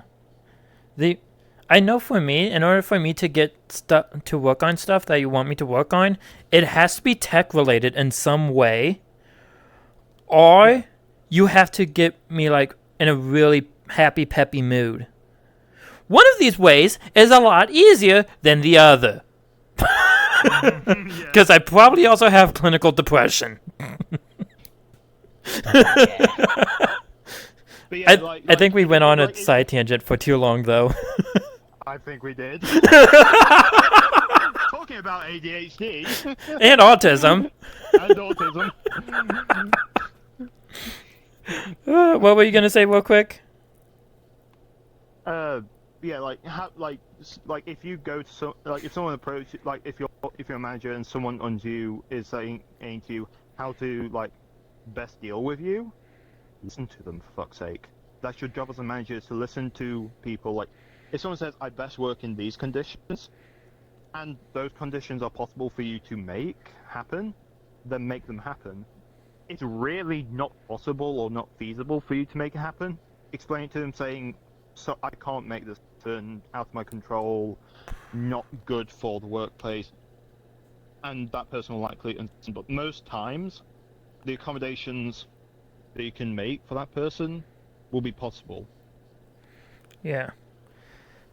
Let's get back to the video. Let's get back to the video. From open source software like Wine. By doing this, Valve benefits, consumer benefits, ecosystem grows, win, win, win. It really feels like an alternate reality. This totally could not have been a thing. And it also makes me realize just how many things can be better if people just weren't so greedy. Can we just fix them? So thank you, Linux, and thank you, Base Gaben. Now I've gone through the reasons why I switched to Linux. Let me just explain why maybe not switching is a good idea. Because everything good comes with a sacrifice. I will say this is one thing that I did like about the video was it's just pros and cons instead of just all pros and listing no cons. There is always downsides with whatever you will go for. Like there will usually be downsides for things, whether it's software, whether it's like switching to Linux. Yeah. Or just things in your daily life, like if you change things up, like things will like be different. There will be sort of like bad things, like sort of cons to things. It's why I tell people whenever I install Linux, like, give this a try for 30 days. Just try it for 30 days. I mean, for certain things, then you will get onto it in the video. Like, ask if, like, when someone like comes up to me, I'll like, "Oh, like, do you use this kind of software? Do you play anti-cheat games?" Yeah. And usually, like, and then the next one will be like, sort of like, "Are you comfortable with a terminal?" And that can usually inform my ability of, okay, use this, or just, okay, you know what, you stay where you are as long as you can. If you really need to use like the software aspect. Yeah. But maybe keep going with the video. Yeah. I'm getting distracted. If you're swapping to Linux, you'll likely have to give something up. I don't know what it is, but for me, it was Photoshop.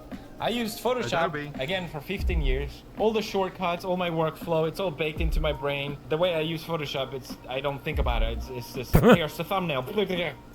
It's It's not beautiful, but I get the job done. Unfortunately, Adobe is a garbage company, and their software just won't run on Linux. Yep. A lot of artists are jumping ship. I believe he said Adobe software won't run on Linux. Did I hear that? Yeah. So here's the thing. There's one set of Adobe software that will run on Linux. Oh yeah. Substance Painter. Specifically, Substance Painter, the version on Steam. Yes. That is like they are basically obligated to provide that to Steam and have a Linux version. Yeah. So they do. But that isn't, like, I will basically just say this, that wasn't Adobe's doing. That was the company that Adobe bought set that up, and Adobe is still required to do that, which is why they still do it. Otherwise, that thing would be fucking axed already. Although I hate how they come out with a new version every year, even though it's just minor bug fixes. Mm-hmm. And they expect you to pay $400 for it. Yeah, it's like I was talking to someone about it that basically like told me, oh, the native version. I was like getting really excited. Like they actually made a Linux version of it.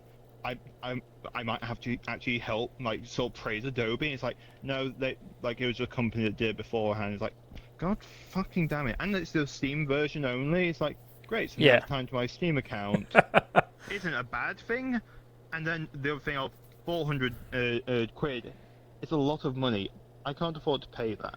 Oh, and on top of that, there's a bug in the 2024 version where you need to launch Steam with like no SRL command or argument in order for Adobe Substance Painter to work. But now pretty much none of the games on Steam work. So it's like, hey, you can have either your games or Substance Painter. Like, no, just fucking patch it so it doesn't do that. Because at that point, your shit's broken and you're pushing a broken version to Steam, and they should be basically like requiring you to fix that shit. Because if you're like telling someone to pay £400 for something, and they're going to be broken on arrival, then either you have to be able to give them a refund, or fucking fix it. From what I recall, it's fixed in the 2025 version. The 2025 version, which isn't about £400. Yep. Like, no, don't. Like, if you want to do it, there's a feature in like to Adobe. If you're fucking watching, which you aren't, you bastards. Like, there is a thing called betas in Steam where you can just put different fucking versions in there and have it be like that and be like, just do that. The thing is, they don't do that because then it means that if you pay for it once on an old version, you'll get infinite updates. Yay! That's good for us, but not good for them, so they don't do it. Yeah, they don't do it because that means they lose money. Mm-hmm. So. But yeah, back to that's the one asterisk to what Felix said. Yeah. Use Adobe anymore because they realize it's a terrible company. Me as well. I thought, you know what? It's time. I'll swap over. I know the open source alternative is GIMP. I've heard about this forever, and I thought, you know, it'll feel good. I'll feel good leaving Adobe. So I'm ready. I go to their website. I click through the 1,000 pages. Oh, here we go. I crawl through the bushes just to find the goddamn unsubscribe button, and I was so ready. I was gonna be like, you just unsubscribe. You know what happens? They hit me with an unsubscription fee. Yes. Those. I'm sorry. What? I have to pay to not use your software.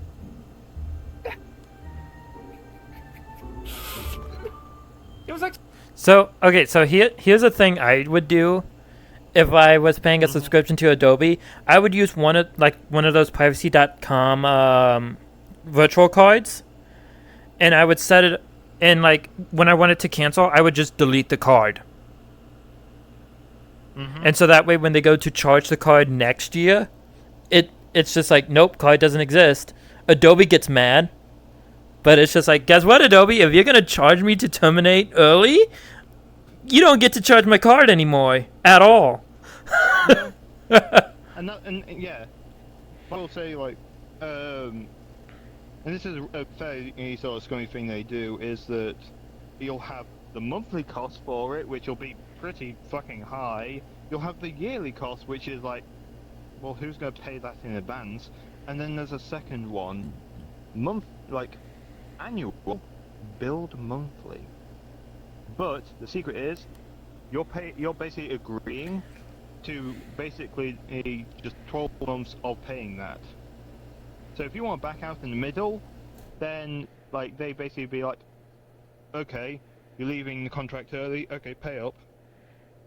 I've seen someone I sort of compare it to like when you're renting a house. Like if you back out of the rental agreement early, then yeah, like that's to be expected that it takes a while to put that thing back on the market, to find someone to move into rent. But the difference with that is that's an actual physical thing. This is digital. Yeah, this is digital. Like I had something else. Like I took over in rent. Like I joined some friends in live uni, and I took over one of the four. I took over their lease, their rent, and I became the fourth person in that share. But there was like extra money for the person that backed out of it because they'd already signed the agreement and they then didn't want to go through it. They need to find someone to replace, and that person was me. But getting that person to back out of the agreement when they just signed it, it makes sense. It's a physical thing, and it would mean they're now out of that rent money, which the contract said you would be paying over this 12 months. With Adobe, it's software. You're not giving your license key to someone else to have. Yeah. It's just software, it's digital. Like, they don't even give you a physical version of it anymore. You can't even claim something like that. Yeah. There's no reason to have that unsubscription fee. It's just another fee that they can do to extract money from you when you're halfway through paying that on a slightly better monthly rate. But in the long run, they still get a decent amount of money from you because you're locked in, or you'll end up having to pay an unsubscription fee, which is either like a fixed amount, or usually finish paying the rest of your term. Like if you use it for 2 months and be like, I don't want to pay for this anymore, you could then be liable for either like a setting amount or 10 months of subscription. Yeah, That is fucking batshit insane. I don't know which one it is in this case, whether it's flat fee or like finishing the term. either way, it's scummy. It's insane. It's scummy. Anyways. Yep. $65 or something. It's insane. What the? If anything, it just made me realize, okay, it's over. I'm never going back. So like I said, the open source alternative is GIMP. GIMP!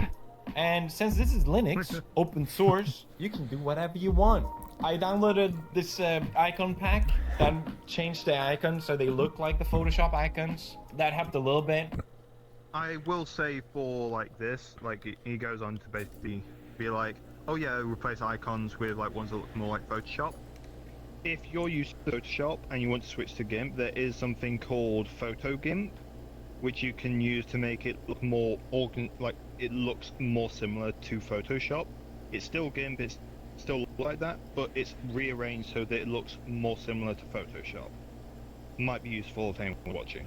Also, there are guides. Like, if you want something that's not GIMP but also not Photoshop, Affinity Photo, it is a bitch to set up, but you can get it working on the Linux using bottles. They don't have a Linux. Set up with Wine.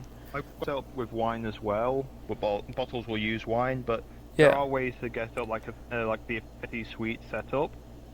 And with Affinity Photo though, you have to get this custom version of Wine though. Yes. And you have to compile it yourself, and you have to install it yourself. So it's a bit more work. But if you don't like Adobe, but like GIMP, because let's be honest, GIMP is a little bit. It's not like Photoshop. It's not a Photoshop. Let's put it that way. Like yeah, recently GIMP added the non-destructive editing, which Photoshop has had for years now, and most Yeah. other photo editing will have. And it only just recently did that. And like the interaction for like doing that, for example, I wanted to add like sort of like you know, like with me where you have like impact and then it's like these sort of like white or black border around a white or black text, so that it's always going to be seen. There's always a contrast there Yeah. to see it. I want to do that, so like non-destructively. It took me a while to figure out what I need to do, which was a bit of a pain, but it was very different to how you probably do in Photoshop. Photoshop is literally just add the filter. Yeah, but filters, well, I think it's filters on GIMP. It's up in like the menu bar at the top. Not a Rather filter. than, like, clicking on- It's called or- effects. or- Sorry. Yeah, I think yes, it's something like that. Yeah. Like filtered effects. I don't know what it's called in GIMP, but it's basically the same thing. But it's up in the the top bar, rather than like on the layer itself. Like, why? Why can't I just right-click there, Yeah. add filter, and do that? Like, please. UX is a good thing to like. You're already not doing great on UI. At least make UX good. Well, But I didn't. luckily, with more eyes on the open source community, they're getting UIX developers. Yeah, they're So- getting UI and UX developers, because Yeah. if you don't do it, you're going to have a barrage of users from like PewDiePie's viewers that basically going to come in and complain about it. Yeah. And then at that point you'll need to address it fairly quickly, or you're going to get some bad press. Yep. But anyways, Yeah. Then I downloaded a shortcut command list that matches the one on Photoshop. Boom, made it a little easier. You know, I'm still not 100% used to it, but the fact that I can do stuff like this really helps. For me, personally, a worthy sacrifice. I hope this doesn't sound like copium, but genuinely, it feels good that I was able to move on. At the end of the day, some tools are only gonna work on Windows and only gonna work on Mac, but what you gain on Linux is so much more. Freedom. Join us. America. I'm just praying. I do. Okay, little side thing. I love how it shows American flag when America's quickly becoming home of the fuck you. Also, the fact is that he's someone Swedish, I think, living in Japan, Yeah, and he's he's like, "Freedom, America!" he's Like, he's don't give a shit about that. he's Swedish and he's living in Japan, so it's just Yeah, he don't care a shit about U.S. politics. He's not Yeah. involved in any of that shit. yeah, Like, but he does that just for a joke of like freedom. yeah. And yeah, you do have a lot of freedom with Linux. What the fuck is a kilometer? Fucking use kilometers and. Funny enough, Radio I don't- America. I don't know miles. I don't know miles per hour. I don't know what an inch is, what a gallon is. I know what a liter is. I know what a meter is. I know what, I know metric. I don't know imperial that well. I mean, the most I will know for like sort of things would be like miles per hour, which is road signs in the UK still. Most Yes. other things, like even my fucking height, I will do in metric. Yeah, you UK people are weird though, because you use both systems still. Kind of. Like, if you want a weird country that uses both, look at Canada. Sorry, Canadians, I'm calling you out. I also still love. Like, oh yeah, like what? Okay, you're doing a length. Okay, is it like for this? Like, you basically have a fucking flowchart. I don't have that. Someone else does. It's fucking hilarious to see like the flowchart of like what units you measure like a certain thing in. Like, it's like, oh, temperature. Are you like measuring it for cooking? Okay, Fahrenheit. Is it for a temperature of a pool? Okay, Celsius. If it's something else, Fahrenheit. It's like, what the fuck? Yeah, to me, I'm just sticking with metric, even though I live in an Yeah. imperial country. Metric's good. Yep. It'll be imperial in multiple ways. Adobe's not just gonna show up one day and be like, there's another fee. I'll meet them in a dark alleyway. They'll be like, "It's a little fee." Now that I've convinced you to swap to Linux, you have the wonderful choice of picking a distro. I use Arch, by the way. Same. by technicality, I don't use Arch, I use Endeavour. Please, basically Arch. I will say for picking distro, my thing for like picking a distro, like as I said, if you are used to a terminal, go for Arch. You'll get the latest stuff. Yeah. If you want like still fairly new stuff, but you don't want that, or that you're not comfortable with terminal, Fedora. Like Yeah. Fedora, and like the other main thing is distribution does not mean desktop environment or window manager. Those things are two separate things. You can have KDE Plasma on Arch, you can have it on fucking anything. Like most things you can use across the board, and you can put it on one, you can put it on another, all Oh the my rest god. of it. I just now looked at this. Oh my god. Like, PC Linux OS. Oh my. Oh, that's an old image. That's old. I never heard of that one. The Sabayon. Sabian. I think that isn't that an Indian distro? I don't know. I have no idea what the fuck that is. No idea. I can't even read that. I don't even know what that is. But yeah, like you'll see like Ubuntu on here. 3 times. Yeah, there's 3 versions of Ubuntu. Like there's Ubuntu, Xubuntu, and Kubuntu. Kubuntu is just KDE Ubuntu because they Yeah. do things weirdly like And that. Zubuntu and Xubuntu Yeah, is just XFCE. yeah, like it's different like versions of different desktop looks, like how it looks Yeah. on your desktop. Yeah. Fedora does this a little bit, but it's still Fedora. They don't change the name of it. It's just like Fedora KDE Edition or GNOME Edition if you want to go for that shit. Yeah. I don't. But Unless you really want to be desktop environment. unless you want to be neckbeard, don't go with Gen 2.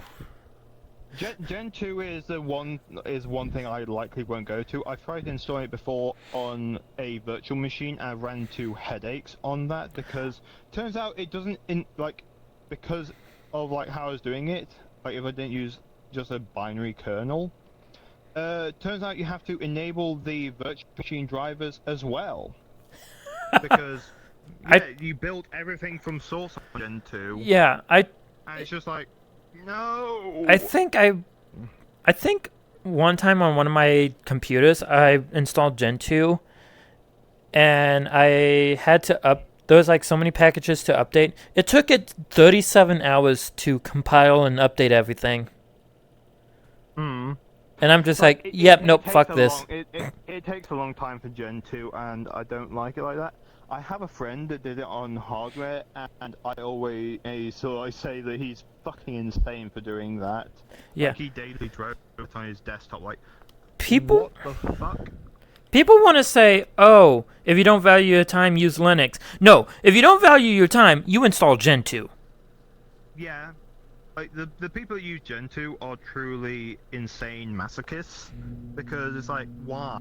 Just don't. I'm sorry if it gets very noisy on my mic. There's nothing I can do about it. Oh, no. Thank you, U.S. economy, for going to shit.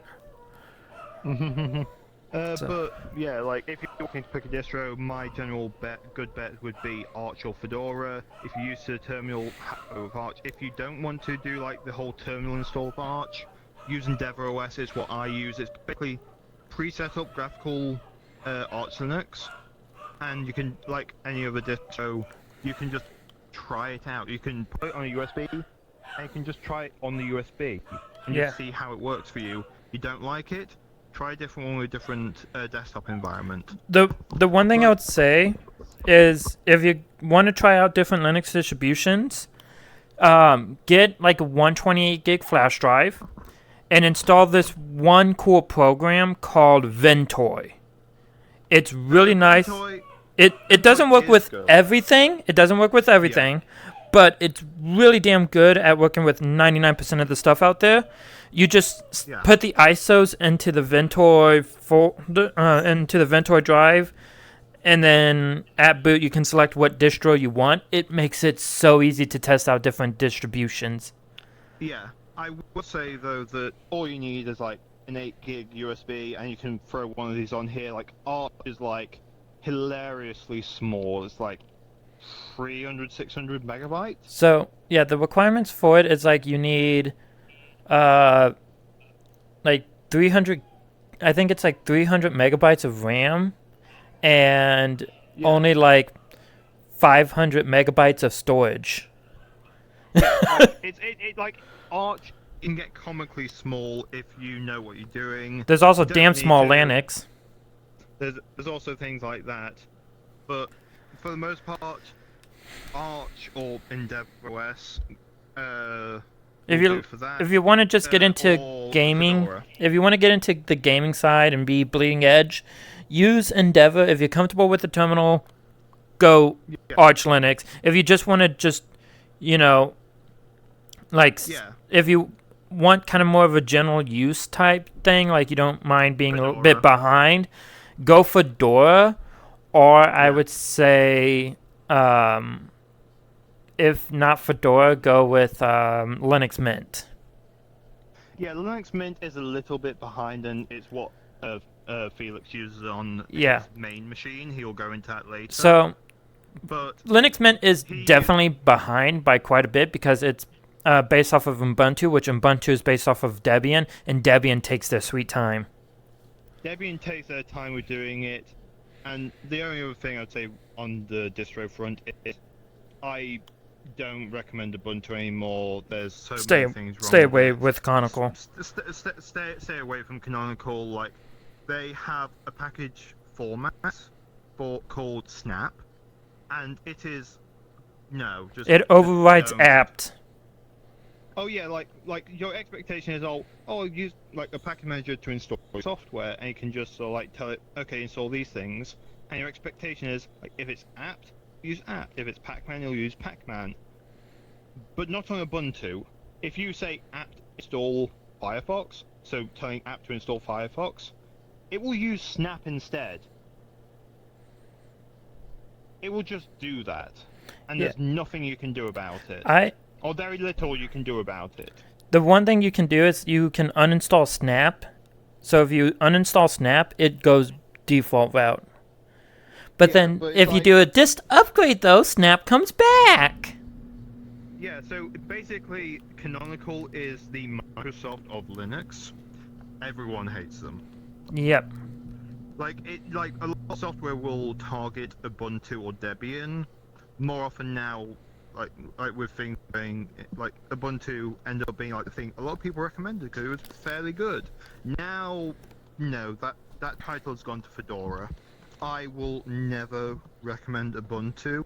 I will always recommend Fedora because it's more up to date Yeah.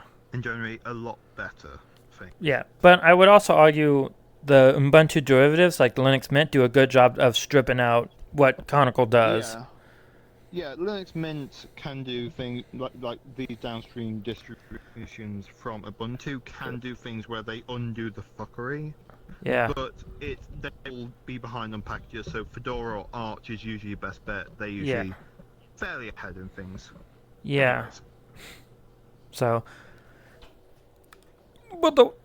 Hey, so many of them. I hear people going like, I don't know which one to pick. What do I do? There's so many. Just pick one. It's a wonderful thing that you can choose. Fedora, Don't you pick one. understand? The Yep. world is your flavor. Look at all these spices. I went with Mint because it's the same one that I installed 15 years ago, and I knew that it was beginner friendly and That's just Mint's install base. It's just people installed it 15 years ago.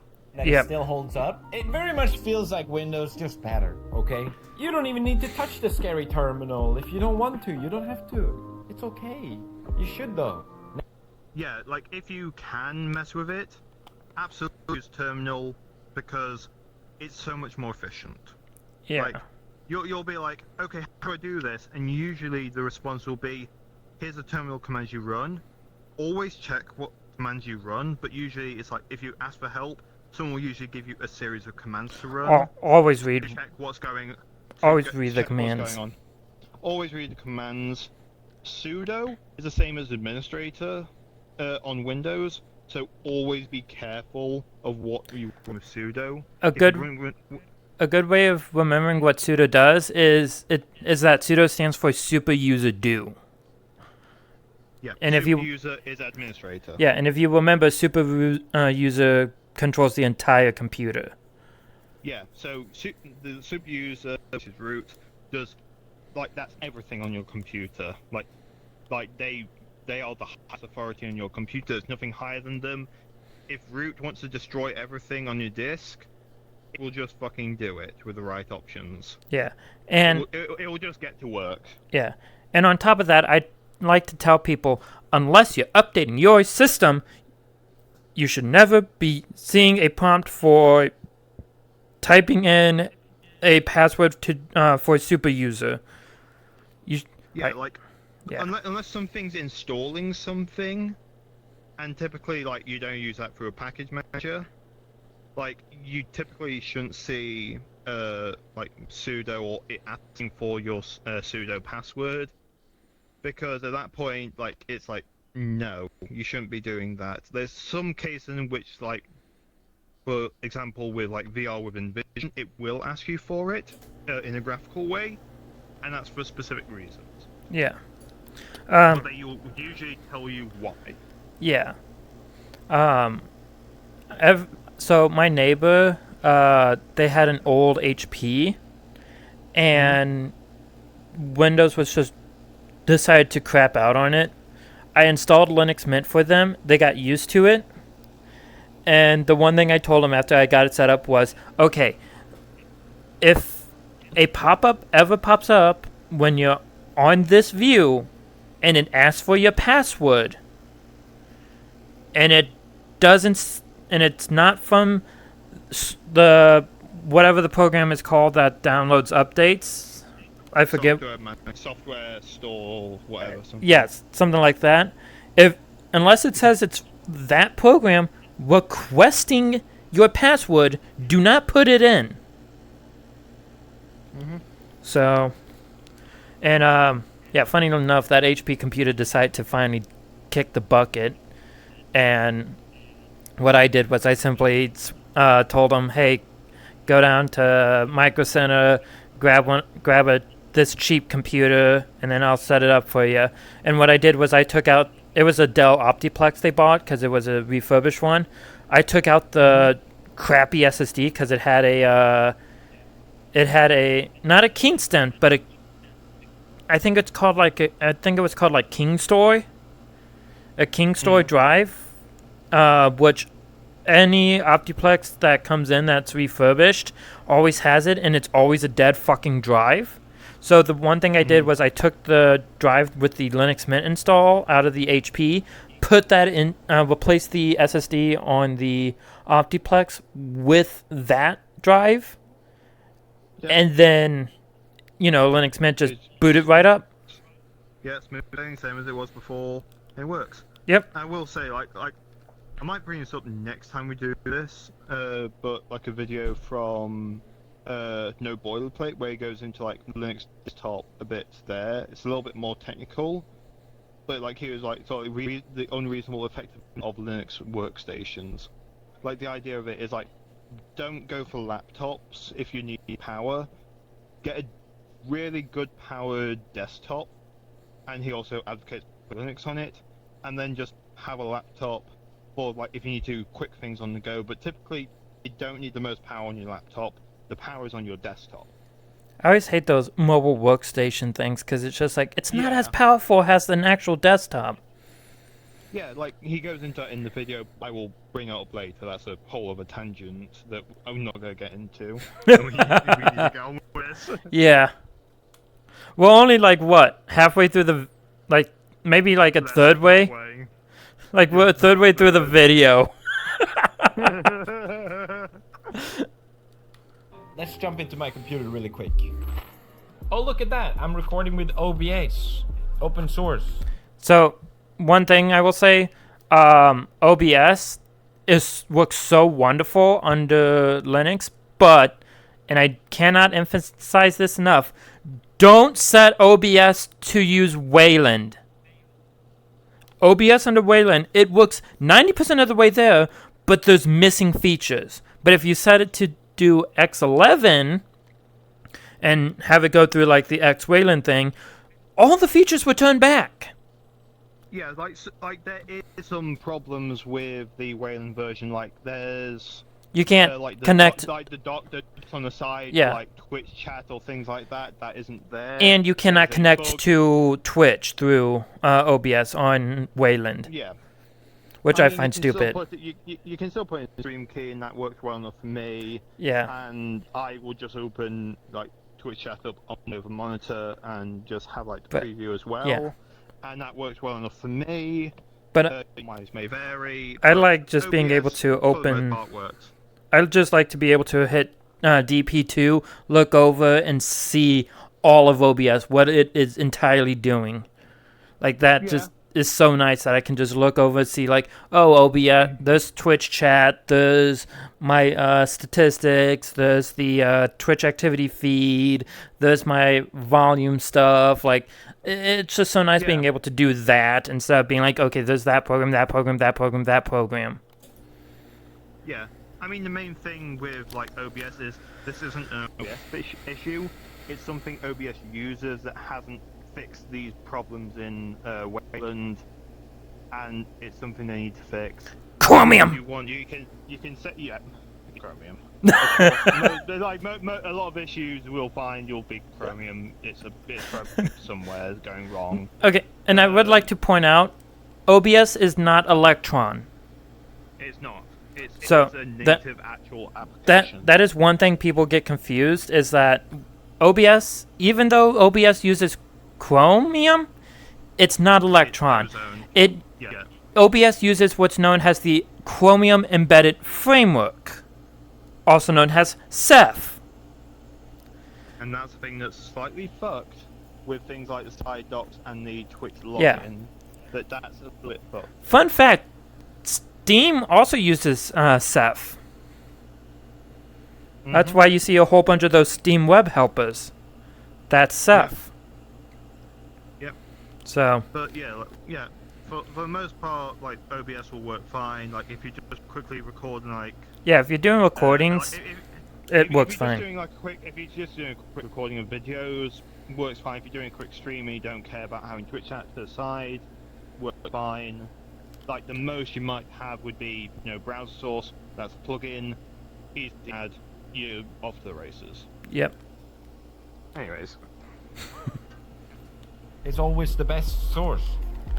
Couldn't get Bandicam. I didn't have a Bandicam. I guess I paid for that. There's like free versions everywhere. That's so much better. Okay. Alright, so this is the terminal. You've probably heard about it in Linux. It feels a bit strange at the beginning. Let me just show you how it works. But first, wait. Oh, yesterday's sponsor? 3, 2, Hold 1. on, I'm curious. Wrong! G Fuel!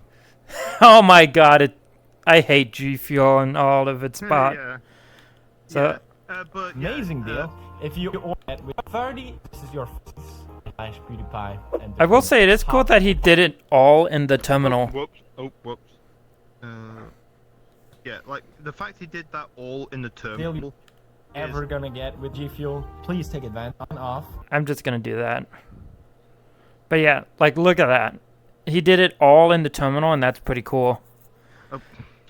Stop hitting the stop button. Oh god. It's broken now. Hold on. Stop. Start.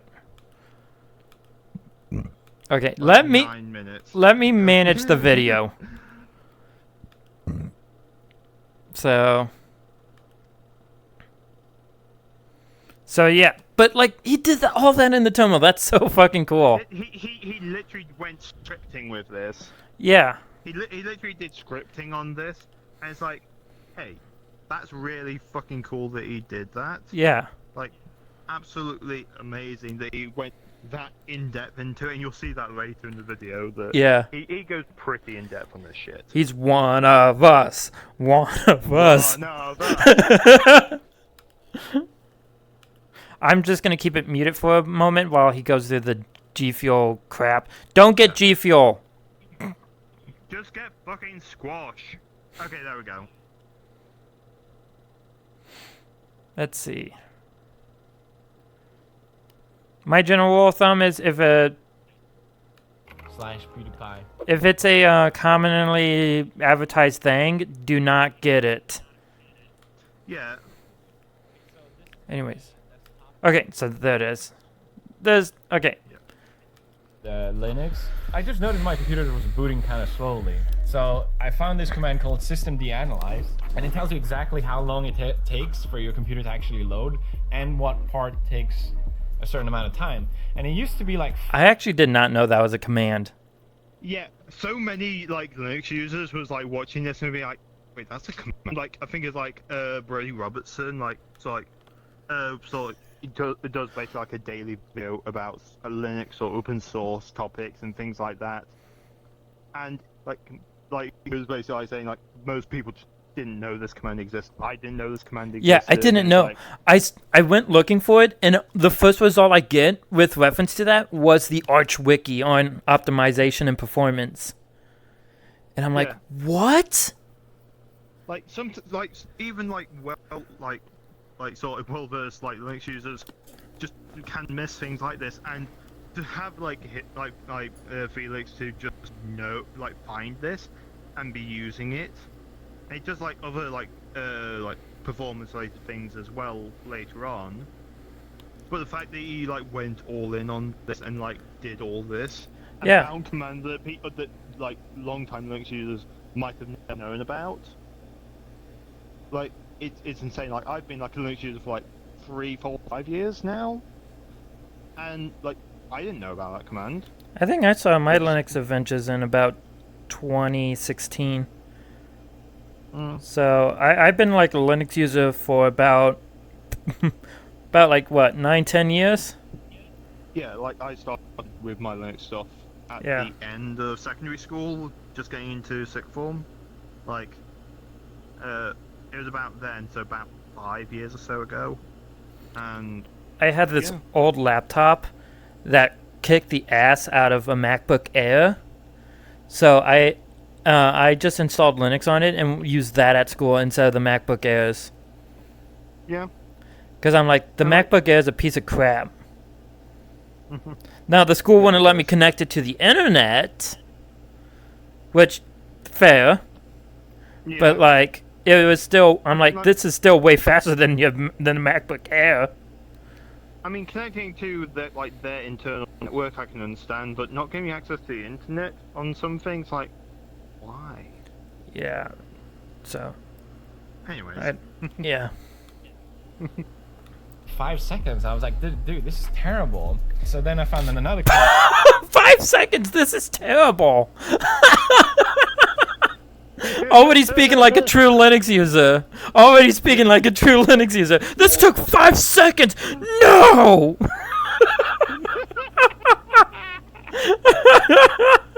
I'm buddy, my Windows install took 30 seconds just to get to the login screen, and then 10 seconds to get logged in. Yeah. And it was on an SSD. I'm pretty sure I could just quickly run that command just to be oh yeah, systemd. I can. Let's see here. I can probably run that command too. New terminal. Systemd analyze. Sorry. Let's see. Systemd. Yeah. Whoops! I just took a picture. Oh my God. I'll send you something for blocking inputs later, but for mine it's 42 seconds from boot. Mine. Firmware, loader, kernel, use space. So. Mine's. Well, okay, so mine's a little fucked. I just realized because I accidentally deleted the swap partition. So it took a whole minute 30 to look for the swap partition. So my thing is really thrown off because it says it took 2 minutes and 14 seconds. So just take the 2 minutes 14 seconds, subtract a minute 30 from that. I mean that's like if we like, let's keep watching the video. Next command he does basically tells you like where it's going wrong. Yeah. Hold blame, and then Well, shut up. Also, random photo. Random photo. Absolutely amazing. Just random photo. God, yes, I just love jank sometimes. Yeah, like you can take screenshots like that in Resonite. You can just do that. Yeah. Camera, sorry. So, So although you can my control my webcam. camera's a bit special because I use refract, so it has a lot of post-processing effects to it too. Yeah. I So- also can't control which anchor yours is in, so you'll have to do that. Yeah. see exactly what part is kind of slowing down your system, which got me into like really optimizing it, and I had so much fun doing that. I just realized it's system D analyze blame. Yeah. Lame. Yeah, he just said blame, and I'm like, oh, is that a different command? And I'm like, No. And then it's I just gave an up. option for it. yeah, Yeah, it's just analyze that's blame or something. Or blame. Yeah. I don't know. It's made me realize, just like on Windows, if my computer is kind of slow, you just kind of deal with it. It's like, Yep. oh, okay. Well, what can you do? On Not Linux, it's much. like, the world is your oyster. You can fix it. Personally, I like that kind of stuff. The second thing that blew my mind with the Linux terminal was just how fast it is at searching. Searching on Windows is so annoying. It takes forever. Sometimes it doesn't even find the file, even though you type the name of it perfectly. And I know this way too well. I would type in Steam, and it would bring up the Wikipedia page about water. And then yeah, because it's like, oh yeah, like you're clearly wanting to search the internet for this, right? Even though you've got like an application locally or even a file locally that by that name. Nah, you want to search the internet for it. Yeah. Like, no. And then Yeah. don't put an internet search into just a search for the operating And- system. Don't do that. And here's the worst part is underneath it was the folder that Steam is in the program files folder. And like it was listing like and it also listed all the other folders that had Steam in the name, but it wouldn't show me the executable for Steam. Yep. Even when I put in steam.exe, it just said no results found, and I'm like, what the fuck do you mean? Windows moment. Yeah, it pissed me the fuck off. sometimes they just Bing it. They're like, oh, you want to search for your file? Oh, maybe no. Actually, you want to look it online. That's what you want to do. It's like, Funny, we no. just talked about Linux, this. You can find Yeah. any file, whatever you want. This is searching all JPEGs on my computer. That's a bad example, actually. The other thing that I love about it is that you don't have to just search the file. You can also search text inside the file. So let's say you forgot what the file is called, but you remember roughly some stuff inside it. You can grab it, and bada bing, bada boom. What the hell is this? Spotify password text. Balls deep. I did not do that. I mean that specifically is like Spotify. It has a text file of like 10,000 common passwords that you could possibly put in there, and there's That's like, probably what it pulled up. When you put it's what it pulled up. So if you put your password in, and it's in that list of common passwords, Spotify will refuse to accept it, and they just check what password we put in with that text file, and if it's in there, no. Can I just love how a common password is balls deep? Yeah. I'm balls deep into this music, man. Some people too horny, but yeah, like You mean And most? nothing You with mean that. furries? furries and non-furries. Yeah, but let's be real. Furries are very fucking horny. They're the majority of the horny cases. Yeah. Yeah. But with the command he ran, like he was using an option in the command grep to search something in a file. A lot of people didn't know that's an option for grep. Yeah. A lot of people don't know that is a thing. Like And some people know you can pipe thing into grep to like filter it. yeah. And a lot of people don't know that you can actually just do that. Yeah, I think there's also a lot of shortcut commands for grep too that a lot of people don't even realize. Like, I think one of them's called like lgrep, which is like ls, Yeah. but it auto pipes everything through grep too. So Yeah, like there'll be things like that and like rgrep and all that kind of thing. Yeah. Maybe it's like different things, but yeah, it's that kind of thing where it's like he's That- using utilities that a lot of Linux users don't know. That's how far he's going into this. yeah. And he like starts us off like saying he's not a tech guy. We'll see later that's a fucking lie. Yeah. He quickly went from I'm not techie to holy shit, he's gone full tech. Like he says he's not a tech guy, but then he goes into writing, he goes into all these commands that a lot of people don't know. It's like So I will my ass you aren't tech. So I think the reason why he said he's not a techie is because he didn't know all this from the start. But Yeah, he this was like learned he stuff. yeah, he learned it, he fell in love with it, so he kept diving further and further, and at the end he became a techie. Yeah, he became the techie that like it's like, yeah, this was always going to happen. Yeah. Not everyone becomes a techie though.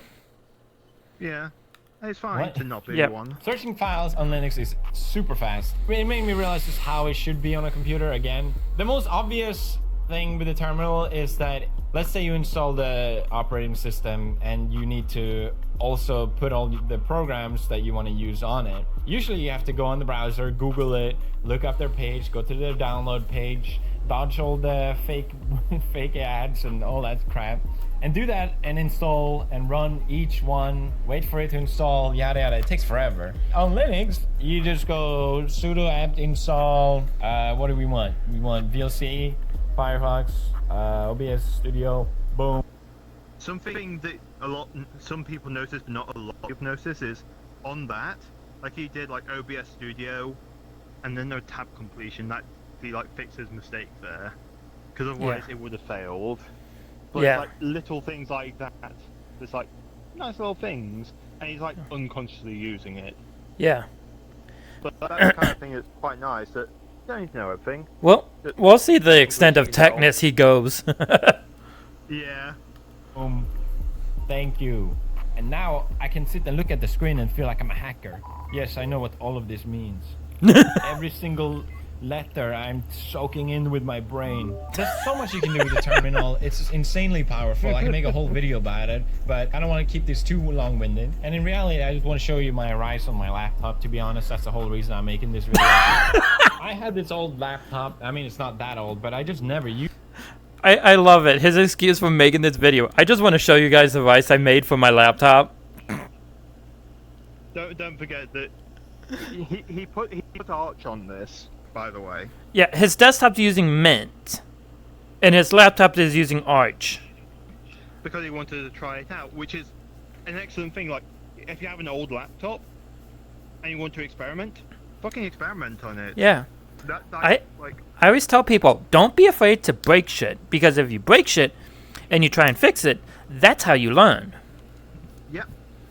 I will say though that don't do my thing of trying to like do hot loading drivers. Don't break shit on your main thing, on your critical stuff. Break shit on stuff you can break that you're not afraid of breaking.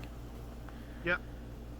So like, And don't hot reload your driver. That's a bad like idea. I have It's two really bad. I have two laptops. One's a gaming laptop. One is a Dell 2-in-1 laptop. I would be totally fine to install like something like maybe even GhostBSD on it to give it a shot. Which I know GhostBSD, not Linux. But can you blame me? I'm a techie. Yeah. Like Distro hopping is just a thing that some people Yeah, like can just like- jump from one to another to another. like and that maybe just one day I happens. feel like trying GhostBSD out, see how the BSD side of things are, or maybe I want to try Haiku OS, like stuff like that. Like I have two laptops I could try it on. So, Was that like OS that's just got the programming language of Holy See? I can't remember. Temple OS. Yeah, don't install that. Just Yeah. don't. Yeah, don't. You could, but don't. If you want to see what Temple OS is about, install it in a VM because that's what's going to work the best. Yeah, that'll probably be the best thing. Like, it's fucking insane. Like, just don't.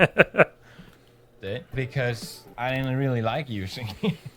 I mentioned before there's many distros of Linux, and I wanted to try one called Arch. I paused it at the perfect time. System update. Yeah, Arch Linux. Okay, hold on. That was not what I was trying to stop In on. reality, I just want to show you my Hold rise on. on my laptop. To be honest, that's the whole reason I'm making this video. I had this old laptop. I mean, it's not that old, but I just never used it because I didn't really like using it. I mentioned before there's many distros. Okay, so with that list, it's really nice. Some people would say this is a contentious one, the Android one. Yeah, Android Good. is kind of Linux, kind of not. Like, it's close enough that like it uses the Linux kernel.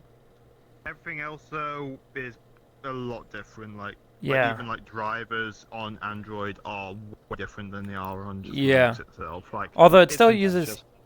uses Also- ext4 for the file system. I forgot to mention this earlier, but if you're wanting like an Arch-based distro, don't install Manjaro. For fuck's sake, don't use. Oh yeah, no, do not use Manjaro. Manjaro is garbage.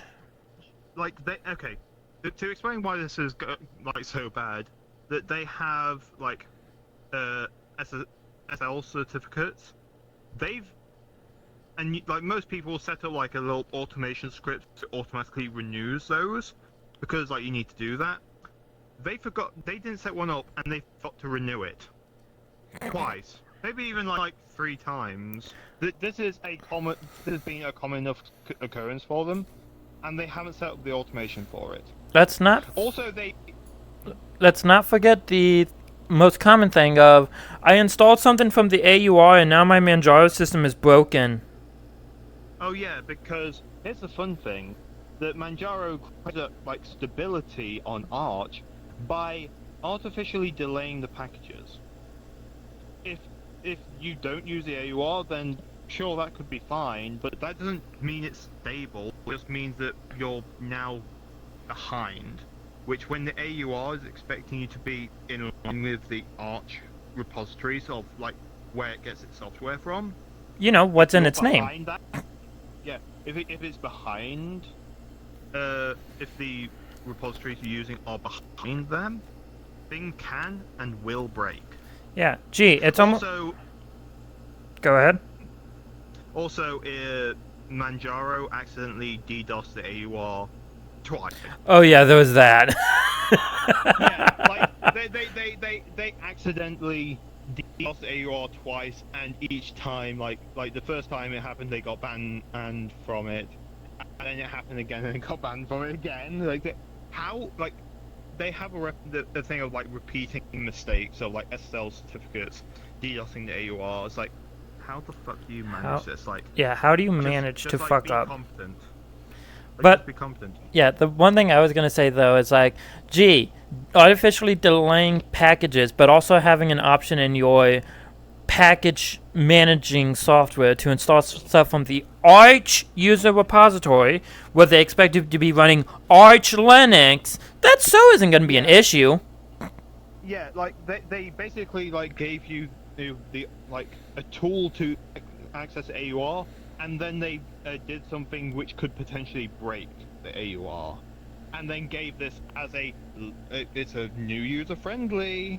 From what I understand, it's like Endeavor doesn't delay packages. It's literally just like a graphical way of Arch. Yeah, so Endeavor is literally just the Arch repos, direct. You're using Arch Linux. The only thing that's different is a bit of pre-configuration, a few like scripts that it puts in, and then it adds on another repository for its own tooling. for like its own tools, like a welcome message like window. But you can turn that off, and you can like if you want to remove that completely, and you're completely fine to do that, and it will still work fine. Like Endeavour is basically just a already pre-set up graphical Arch Linux. Like there's like unless you're wanting to like customize exactly what you want, Endeavour is an easy way to install Arch. Yeah.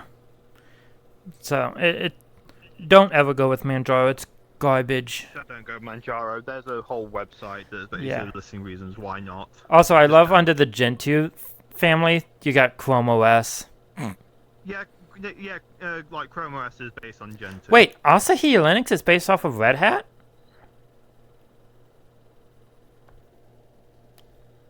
I think so. Damn. I thought it was based off of Debian. Also, look how many fucking Arch distros there are.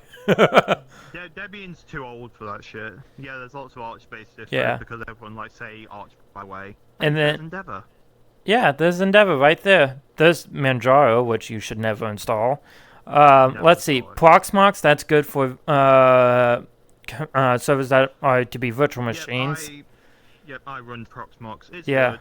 Let's do virtual machines, containers. Very nice. There's Ubuntu, there's Linux Mint. A lot of people don't even know what that is, that symbol. That's KDE Neon. No, that's KDE Neon. Neon? Yeah. Ah. Which a lot of people don't even know what KDE Neon is. Like, KDE Neon is the test bed. It is the test bed for KDE programs. Yeah, so KDE Neon is basically like, KDE is like, so like, okay, like, here's like a sort of like environment that we set up for like how you can set up KDE. Like, it's a basically example distro. Like, it's not proper distro. Like, you can use it as one, but it's like it will break. Use something else. It will break, and also use it like use a different distro. Anything else will do. Although recently they've been thinking of actually making a proper distribution that has all their software on it. I mean, yeah, but for the most part, you can just use whatever. Yeah. So I'm just. Well, that'll start to blur lines between distro and like desktop. And Yeah. It's like, no, And don't do that. I'm kind of like, if you're gonna do that, just base it off of Arch Linux. Like, if you're gonna do that. Yeah, because then at least like it's up to date and stuff. Yeah. Also, I see down there there's NixOS, which is which is under the. I'm not getting into that now. I went into that last time. It's in the indie section. Hold on. Hey, there's Puppy Linux. Yeah, Puppy Linux on there. Yeah, so Nix is a weird meta distro. Like, it does weird shit. Yeah. All that can be said about it. Anyways. Of Linux, and I wanted to try one called Arch, partially because of the meme. It's kind of become a meme because it's a little difficult to install Arch, so it's like a flex to use it. For some reason, I went on a God run and I had no issue. I always get stuck on the dumbest ever for like 12 hours. I don't know what happened that time. But I also wanted to download Arch because it's a minimalist distro. Whatever you put, or at least 90% of it, is there because you decided to put it there. And it's also very highly customizable, which are two elements that I love, so I knew I was gonna love it. All right, let's go into my laptop. I think it makes sense for me to show it without any customization first, because it will just be confusing and I need to talk to people that haven't used Linux. My first favorite thing, which I have on Mint as well, is just shortcuts on my keyboard to open programs. Open Terminal, open File Manager. By the way, do you remember what he's using? Yeah. Fucking this dude went hard. Yeah. Like, to anybody who doesn't know, this is what we call a tiling window manager. Yeah, so this one in particular is Hyperland. If I remember Hyperland, like Hyperland here, and like the creative Hyperland was like, I wasn't expecting to have like Felix use like my thing. It's like I never expected that to happen, but it's happening, I guess. Like completely like the creator of Hyperland was completely flabbergasted that like was using this. I kind of want to try Hyperland, but at the same time, I just am fine with Plasma. And here's the fun thing for anyone on watching. Like, if you want to try another desktop environment or window manager, you can just do that. Yeah, you can just do that. Alongside your current one. You can store it alongside your current one, and for the most part, with some weird edge cases, you can do it. Yeah. And it will work fine. You get a little option box, usually down in the corner, where you can just change it. Logging in. Yeah, when you log in after starting, or if you log out Fun- and log back in. Funny enough, an option there to switch. when you install GameScope, SDDM will give you the option to log into GameScope, but it says Steam Big Picture instead of GameScope. Yeah. And I just find that hilarious. Like, SDDM will pop up saying Steam Big Picture. Not GameScope, Steam Big Picture. So what happens if you actually launch it? Is it in Uh, Big Picture? Yeah, it literally just launches Steam in Big Picture mode.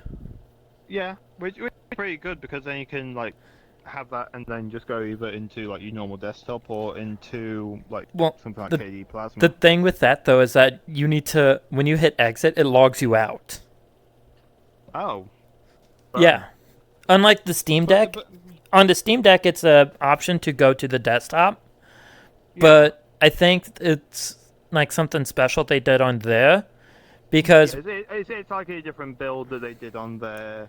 To add that option in because of the ways they do it. Like you don't so like sign out of like the desktop one. You just switch back to SteamOS. Yeah. Although there's a big picture. I wish that for returning to game mode on the Steam Deck didn't reboot the Steam Deck. Yeah, like having like the boot screen like the thing pop up again. It's a little annoying, especially if it's custom. Like it literally just reboots the entire Steam Deck, and it's annoying. Really? Yeah, it reboots the entire Steam Deck. Because I remember I hit go to game mode, and then the next thing I know, it said it's installing updates.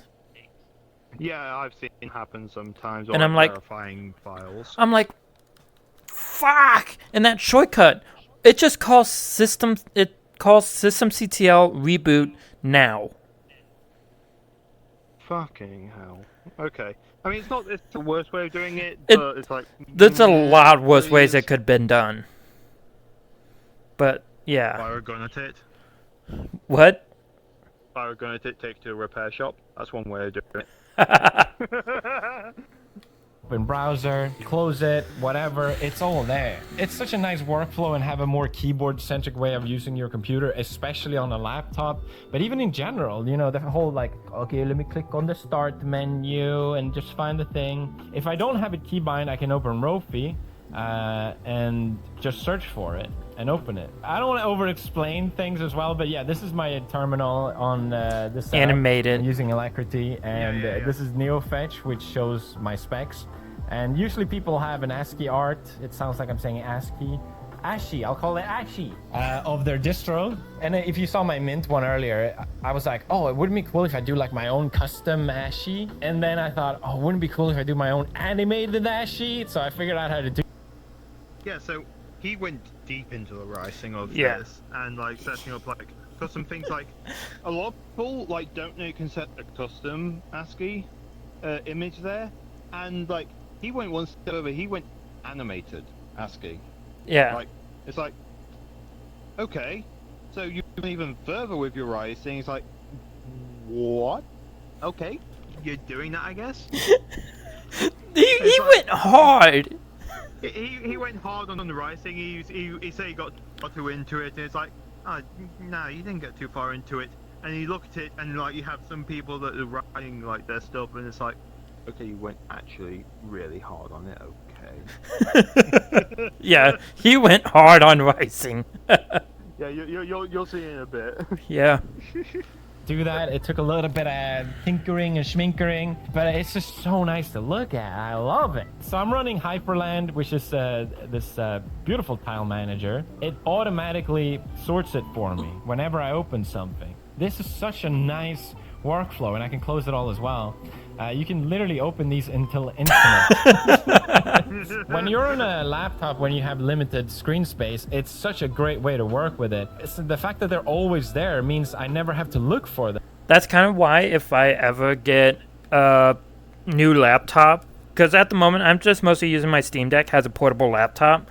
If I ever actually get like a laptop, I might install Arch Linux on it and then install Hyperland and give that a shot for it.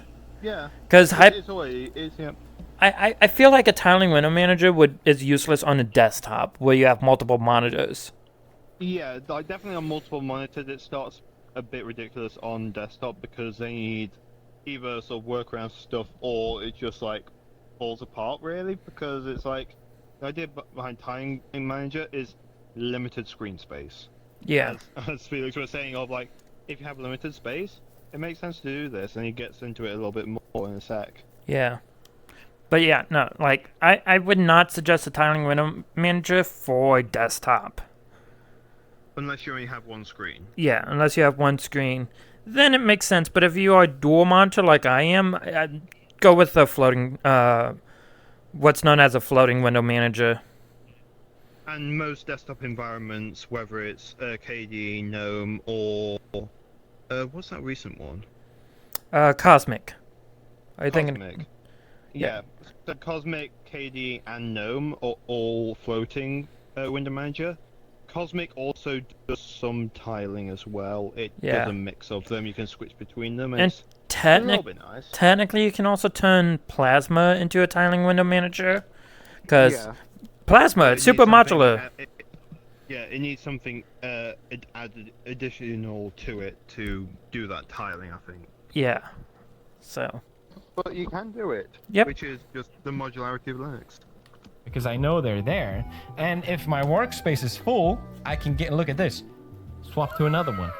This is workspace number 2, and workspace number 4. I've been recording OBS from here. Yeah, and so, in the bottom right, yeah. It was like a little sort of being like Mac OS and Linux, Mac OS and Windows has this. But fun fact, Linux was the first one to Linux desktops were the first one to introduce it, and also related to that, Linux was also the first operating system to have application store. What was that? Application. Linux was the first to have an application store and to have multiple desktops.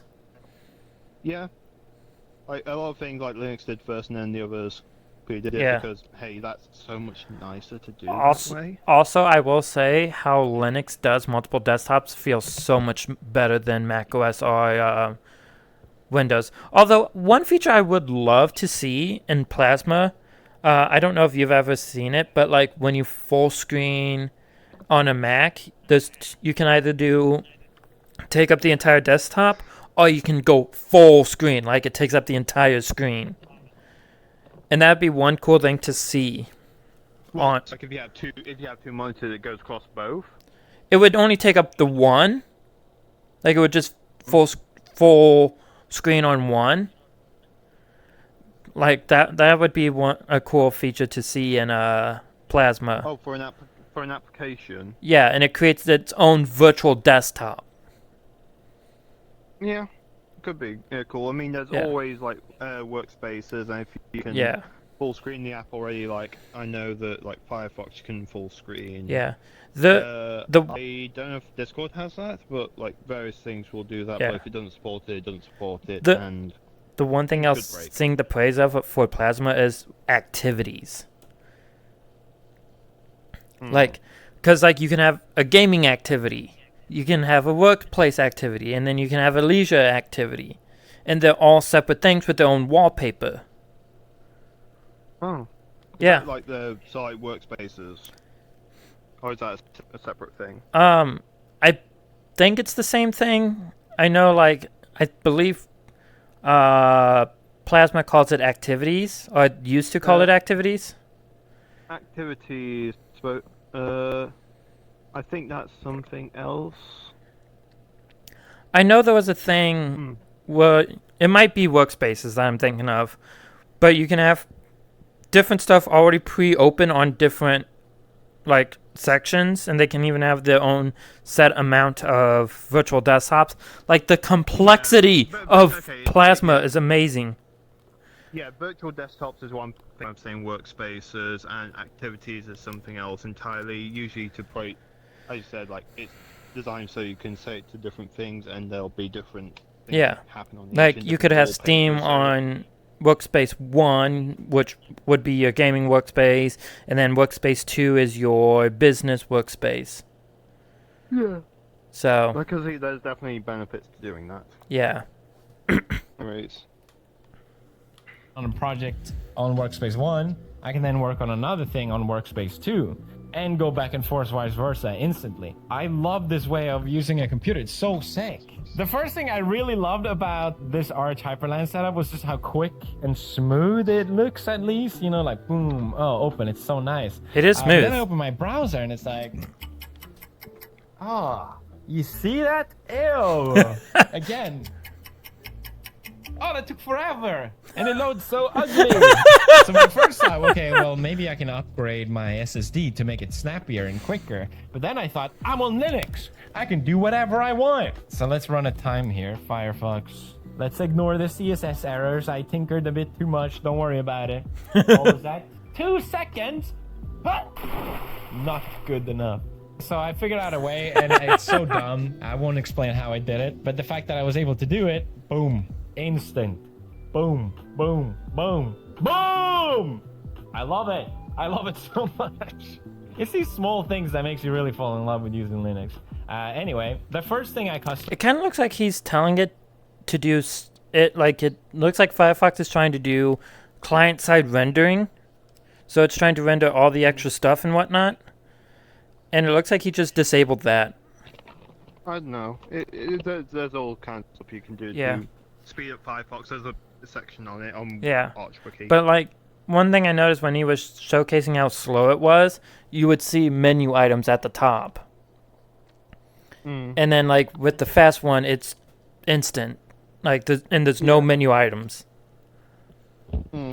So also shout out to him using Firefox. Yeah. Well, Chrome. Yeah. This was Waybar. Oh, I forgot to say I can move around as well if I want to. Anyway, and move them to a different workspace. So yeah, this is my taskbar. It's like the Windows taskbar, except you decide exactly what's on it and customizing it. I put calendar, turn it on and off, internet, Bluetooth, quick access to all these things, you know. I really enjoyed this as well. It's basically just tells me if I'm connected to NordVPN or not, and I can toggle by clicking on. He went hard on the Rising. He went hard on Rising, but I also would like to say do not use NordVPN. Yeah. Do not use them. Just a VPN or just because of like their practices? So NordVPN, if I recall correctly, is owned by Surfshark, which Surfshark logs every single thing. Oh, fun. Yeah, if you want a VPN, the one I can highly recommend is Molvad. Like they not only accept credit or debit card, but they also accept you mailing them money. They also accept crypto as well, like Bitcoin. Yeah, which is always good. Yeah. Some cases it can be good, like if you really don't want to be tracked, like if it's like a journalist and you want a VPN for doing that kind of thing, and your country would like restrict you on that. Like that's really good. And the other thing about Molvad is that they use RAM-based servers, which means as soon as the as soon as the server turns off, all the data's gone. And in fact, Molvad got raided by the Swedish police once, and the police left with nothing because like the servers don't log anything, and whatever they do log, as soon as you turn it off, poof goes the logs. So I will say to begin with, like a VPN has very specific use cases to be using it, usually to bypass like restrictions that might be put in place by your ISP or your country, and depending on the law in your country, you can or cannot use VPNs. Like China does, so limits on VPNs and be like, no, you're not getting past like the Great Firewall of China and that kind of thing. People Yeah. still use it to get past it because, like, I think it's been like so said that like if you like, I think it's the quote was like, the internet treats censorship and just bypasses it. Like the internet will just like redirect around blockades. Like it will find a way to route the traffic. So there's a site that detects if a domain, like if a website is blocked in China, and my domain CaillouVolpes.com is not. So it's just like if I ever go to China, I can just set my computer up to connect to my VPN. So which my VPN service, not Molvad. I use Molvad, but I also have a VPN server running on my router, and that VPN, I have my router set up so that way it tells Cloudflare what its IP is, and so my VPN can just grab that domain name, get my router's IP address, and then now I can use my router to has the source of network traffic. Which VPN is that? Is that Tailscale? It's WireGuard. Oh, WireGuard. That's good. Yeah. I mean, I use that for getting IPv6 because fuck you, Virgin Media. Yeah, Virgin Media doesn't do IPv6, and they've been asked over like past few years to do that, and they still don't, and they have no intention of doing that.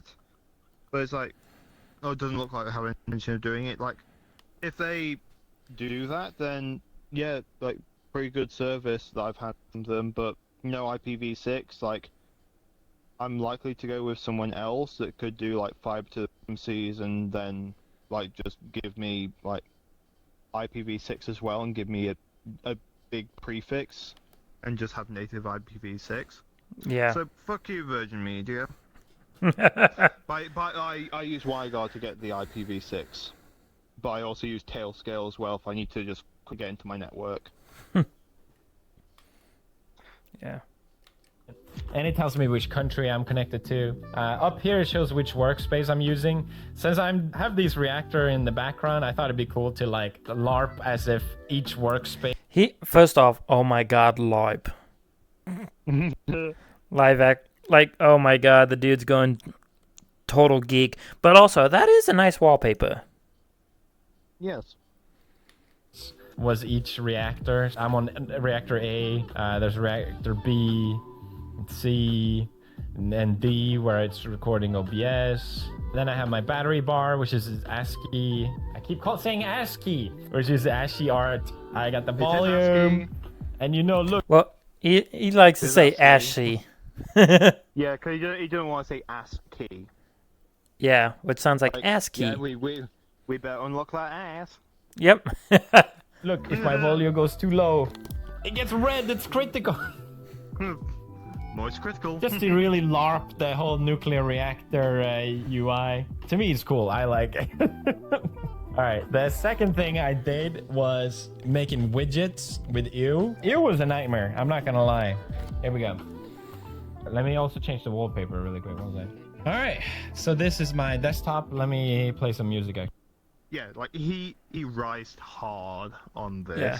Oh, like interesting. Like he made his own widgets, which is already enough. Like, and they made his taskbar. He made widgets. He's using Hyperland. He rised hard. Yeah. Like, he just went hard on it. Yep, he did. Actually. So first I added this visualizer because I just saw a lot of people doing it. It's using Kava, but I changed it again with ASCII, so it looks a little more matrix and accurate. Here we have my uptime, just how long it's been running, and how much until my battery is out. I should probably charge my laptop. CPU temp, I will say the rising he did is so nice. Yeah, it is nice, and like some have like sort of looked in and gone like it's cool that he did it. I wouldn't do that myself because like sort of not needed, but Yeah. it's cool that he's done it and so done it. Yeah. And he goes even further with like sort of text stuff later. I'll let that happen when it happens. Yeah, it's a beautiful rice. That's all I gotta say. It's a nice and useful rice. Yep. Cool it down a bit. All of this is it changes. It's not just like visual flair. Well, it is, but CPU load, which changes, RAM usage, storage. This tells me which workspace I'm on. So right now I'm on reactor B. Power consumption completely useless, but I needed it to look cool. And then we have my 2 fans for CPU and GPU, and then this little spinny fan thing to show it. Upload and download, latency, and then just another VPN thing. It's kind of pointless. And then basic weather. And then finally, to make it sort of all work together, I added a script that basically scans if I'm using a window. So if I open or close, it sort of transitions in and out of WAVEbar because I don't need it on both. That's just like too much. This is what I meant. Like Yeah, he set this up. Like he set up a system D service. Like it's not hard to do, but it's not something your average person will know how to do. And he went in and did that because he wanted to, he's interested in it, and he wanted to do it. Yeah. Like he rised hard. Yeah, he went full into ricing. Information in my opinion. So this is on my desktop. It's just a nice vibe here. It is a nice chill over here, vibe. And then when I'm in workflow, it blackens it all out, and I can just get going on my schwingy thingy. Oh, and in the middle here, my I forgot. Holy shit. That's a lot of threads for a laptop. Look at that. I mean, 16 threads. God damn. Yeah. You can get a lot of threads on there because you could have like a multi-core. I'm pretty sure it's also a gaming laptop, this one. It is, but I'm just like, God damn, that's a lot. Yeah. So. Whew, boy. It has power profiles, my laptop, so I thought it'd be cool to change. Silenced, balanced. Also, I would say use B-top. It looks a lot better. Yeah, B-top or bash top is a lot better for like quickly looking at it. Like if you're in a terminal, you run B-top, and it looks a lot nicer. Like I can literally just get a screenshot right now of what it looks like. I could do one better. But I'm also lazy. Yeah. So. Hopefully this works. Yeah. Oh, your paste from clipboard works? I added one, and it's basically just the same as on your dashboard. Okay, hold up. No, that button doesn't work for me. You have to be focused in if you're on Wayland. It still doesn't work. Sometimes it also breaks for me. Okay. On pacing in general, like Yeah. it's weird. Resonate bugs. Yep. But this is what it looks like. So you have here on the top is your CPU. In the middle is GPU. You can toggle these on and off. Processor on this side. Memory and disks over here, and network down there. Pretty nice. It's an active thing. It's not just static. Looks cool. Quick to check things. I need to figure out how to get the GPU view up because for some reason mine doesn't want to do that. I think it's like one of the keys, like one of the numbers, 2 or something. Let me see. 5. 5. Sorry, I was 5. wrong. Wait, really? Yeah. I gotta test this. F5. I don't want to accidentally take another picture, so you go over there. But yeah, like that's. If you click 5, then it will just do that. And this is the thing, like you learn all sorts using Linux. Yeah, no, it doesn't do that for me. What GPU? It's an AMD RX 7900 XT. Yeah, no, I'm clicking 5 and it's not doing anything. Might be something you have to try 3. See if that does anything. So 1 is the process. 2 is drives.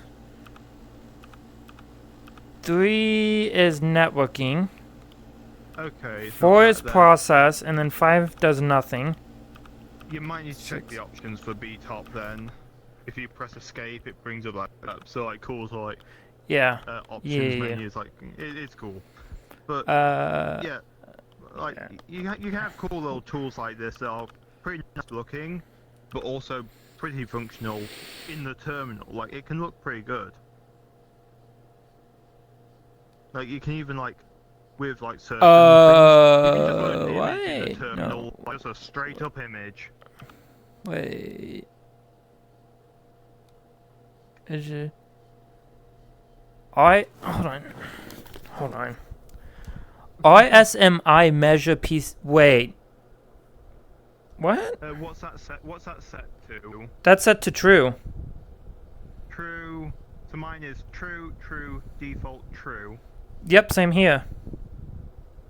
In which case, widget's going on, so who knows? What is ISMI? Is that like a program?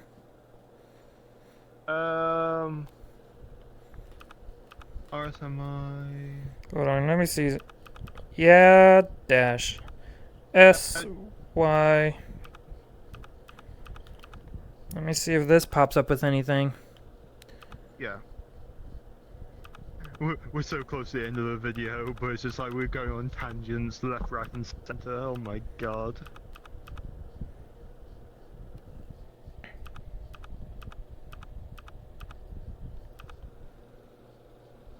No, it's not a program. It'll be some way of like sort of measuring it. Like it might not be like the actual tool itself, but a way of like Yeah, estimating the usage. yeah, it's probably something else. It's probably an estimating measurement. Yeah. Anyways, But let's try and finish this up. Or let's finish power this mode, up. but I changed it to Rasgon, which means overclock. You see my fans are spinning, and these are faster as well because the fans are spinning more. This is so sick to me because I'm remembering what this laptop used to be running Windows. I never wanted to use it. I hated it. Now it went from a hardware that I never used to my favorite piece of hardware because it not just looks great, it runs great. I love it. It's so sick. I had so much fun customizing this. It was One of us. One of us. This is a blast. Yeah, I hope you guys appreciate it as well. I've been doing so much more. I built this camera as well. Like I mentioned earlier, you can communicate with Linux even without a graphical user interface, GUI. That made me so excited because I'm like, wait, that means I can use other computers at my disposal. For some reason, to me, that's just like really cool, and I wanted to try what I could do with it. I want to show this in another video maybe, because I feel like it's too much yapping. But my point is, I've been having so much fun. Just tinkering, messing around, feeling like a hacker.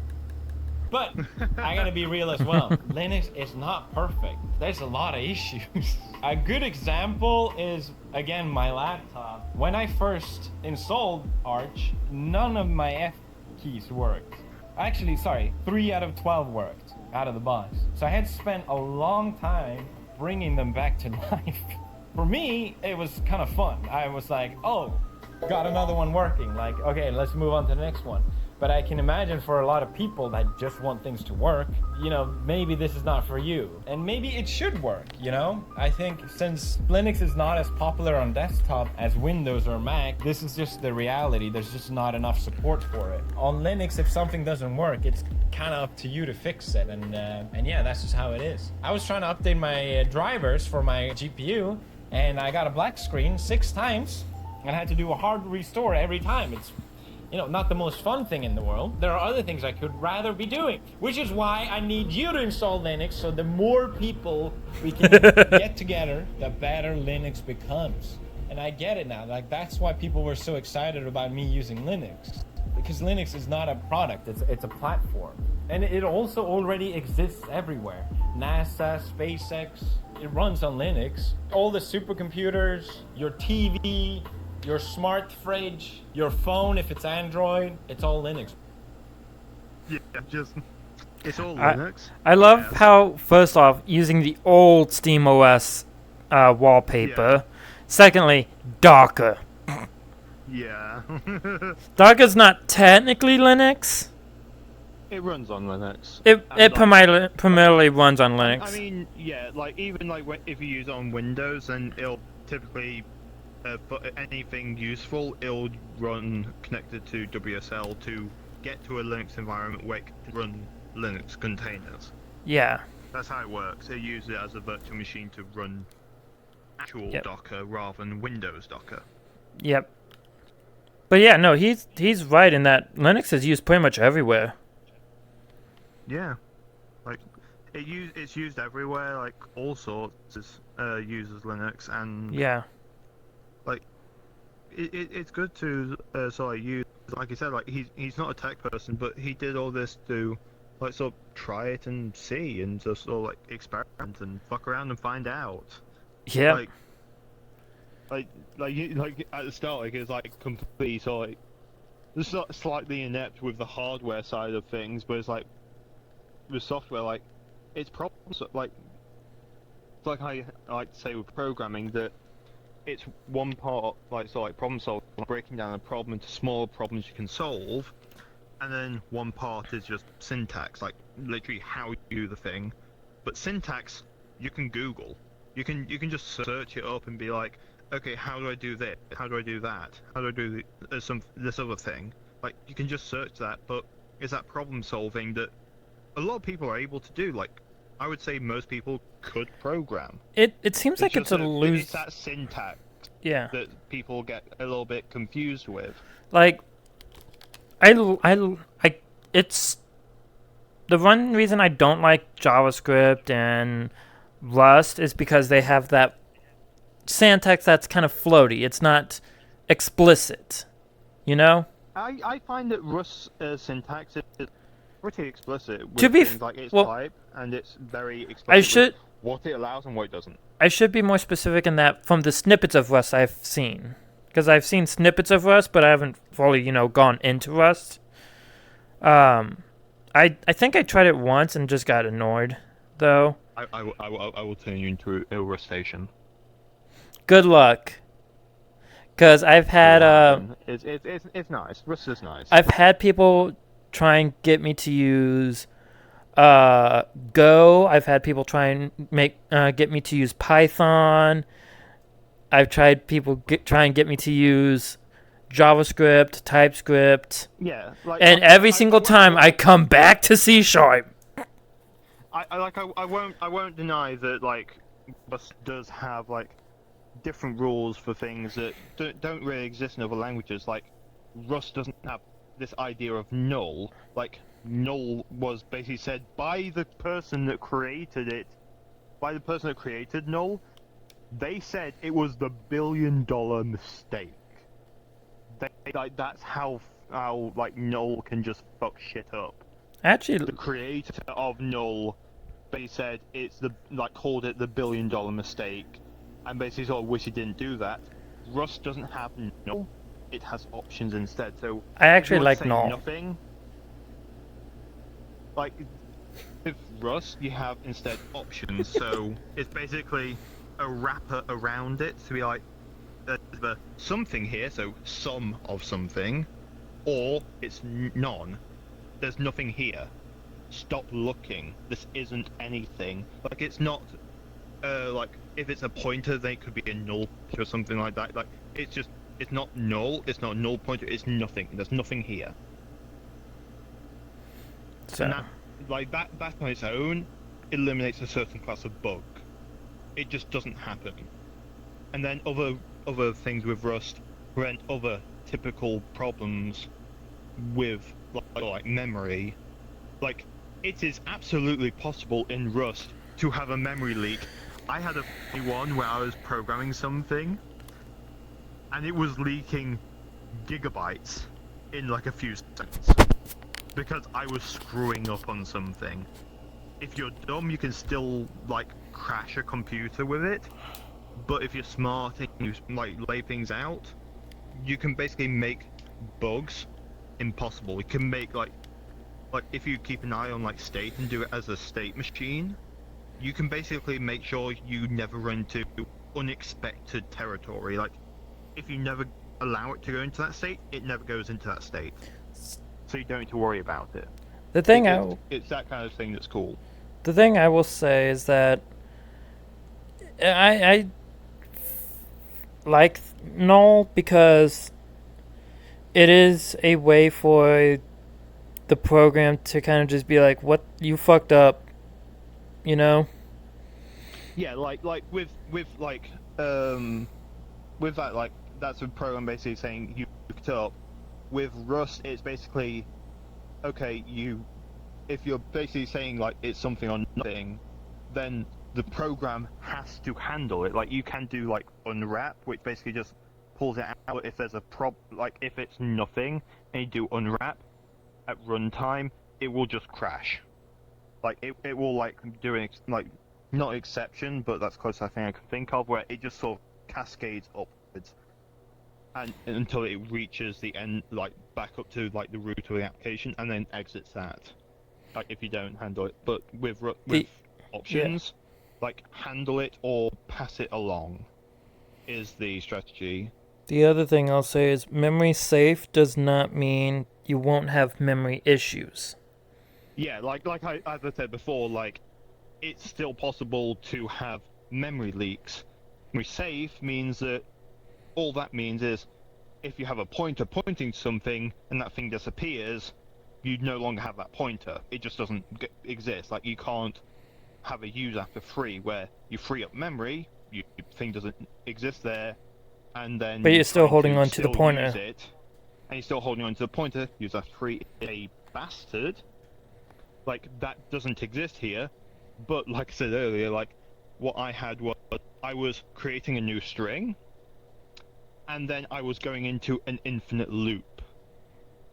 And it created gigabytes of memory leak in a few seconds. Like, it crashed VS Code when I was programming in it. I was like, what the fuck is going on there? I then figured out, oh, it's just running out of memory. I was like, where am I going? Oh, I'm being an idiot. I would say yes, I know, like, yeah, using VS Code, like, not the best. Use VS Codium. Oh, yeah, I do. Okay, that's better. Although one thing... I just say VS Code rather than VS Codium. Yeah, fair enough. Also, I would say try Rust Rover, because technically it's free for open source development. Yeah, like, I've looked into that, but also, as you say, like, open source development, like, I will open source a lot of things, but, like, I'm just using it for a private project, like, VS Code will do for most things. They won't know. Like, they won't know, but, like, VS Code works for most things, and, like, while it's not the most optimal program for writing code in, it's not the worst thing you could do. You could be writing code in Notepad++. If only that worked. Let's finish this up. Let's finish it. I think it's just so cool, the fact that this all happened because one Finnish guy in like the 90s just decided, hey, I can write a better kernel. Finnish naivety, typical Finnish behavior. They think they can do anything. Wow, look at this beef between the Swedes and the Finnish. Yeah, the Norwegian countries. The funniest thing, though, I will say, is that Linus Torvalds said he never thought Linux would become this big. Yeah, like when Linus Torvalds started like Linux, it was basically just a, hey, I've made this thing, come like check it out if you want to. It's just going to be here, and it's just evolved into this global project that involves companies, individuals, like sometimes entire nations, relying and contributing to this thing. If I recall, one of his professors said that it's not going to take off because the monolithic kernel design is dead, and microkernels is the way of the future. Yeah, and then at that point it then became like a little bit of spite, being like, oh, you told me it's not going to work, I'm going to make it work. And then here we are. And funny enough, who would have thought? Both designs working like together.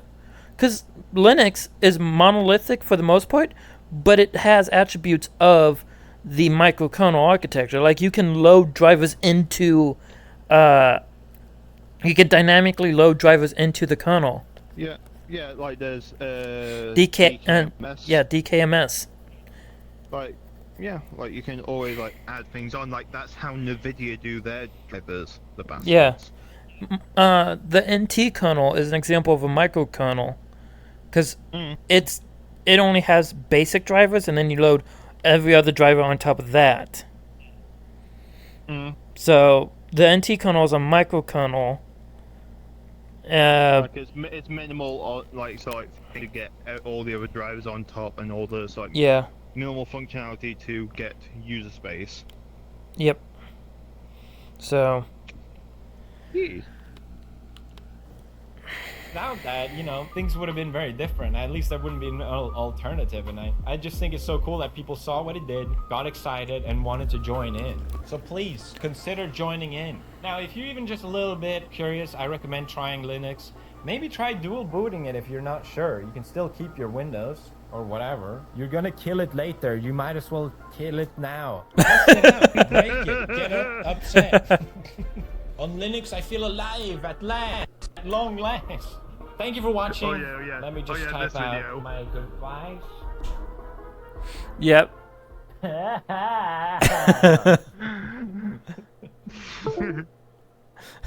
I love that part at the end, just the so that it was like just a sort of thing of RM RF / Yep. Like, remove everything from the computer. The classic joke. Sudo rm-rf. No, it's like sudo rm-fr / it's like, oh yeah, remove the French language pack. Gotta get the French out. Yeah. I'm sorry, Gray. I'm sorry. We gotta remove the French. Hey, I'm English. They're my mortal enemy. Okay. Okay, let's be real though. The England and or UK, however you want to say it, the UK and France, you guys are frenemies. Yeah. We go between like times of like, working with each other, being fine, to we fucking hate each other's guts. Okay. Right now we're basically going for a hate phase. So, because the King of England used to just speak French. And like that was like the Norman conquest back in 1066. Yeah. Norman being key for French, like they only spoke French, so the language of the court. So like sort of the people around the king was speaking English, were speaking French even, like Norman French, and they sort of started to like incorporate French words into like more of English, which is why we have more like sort of French words in things like. Yeah. But there's still traditional English words in there. Like that's just how languages work. Like if you want to like have like I think it's like Winston Churchill's speech on like it's like we'll fight them in the streets and in the trees and like all that kind of thing. Like we'll fight in the streets and the beaches, all that whole speech. Every word of that is from like sort of Anglo-Saxon English, except for one word: surrender. Wow. Also, the other thing I'll say is it's funny when people are just like, "Did you know French doesn't have this word?" And then they say a word that came from French. Yeah. I mean, also like some words we literally just stole from, like from another language, just as is. So it's like for example, laissez-faire, like that's sort we just sort we might just use that. Like that's just French. Yeah. So, but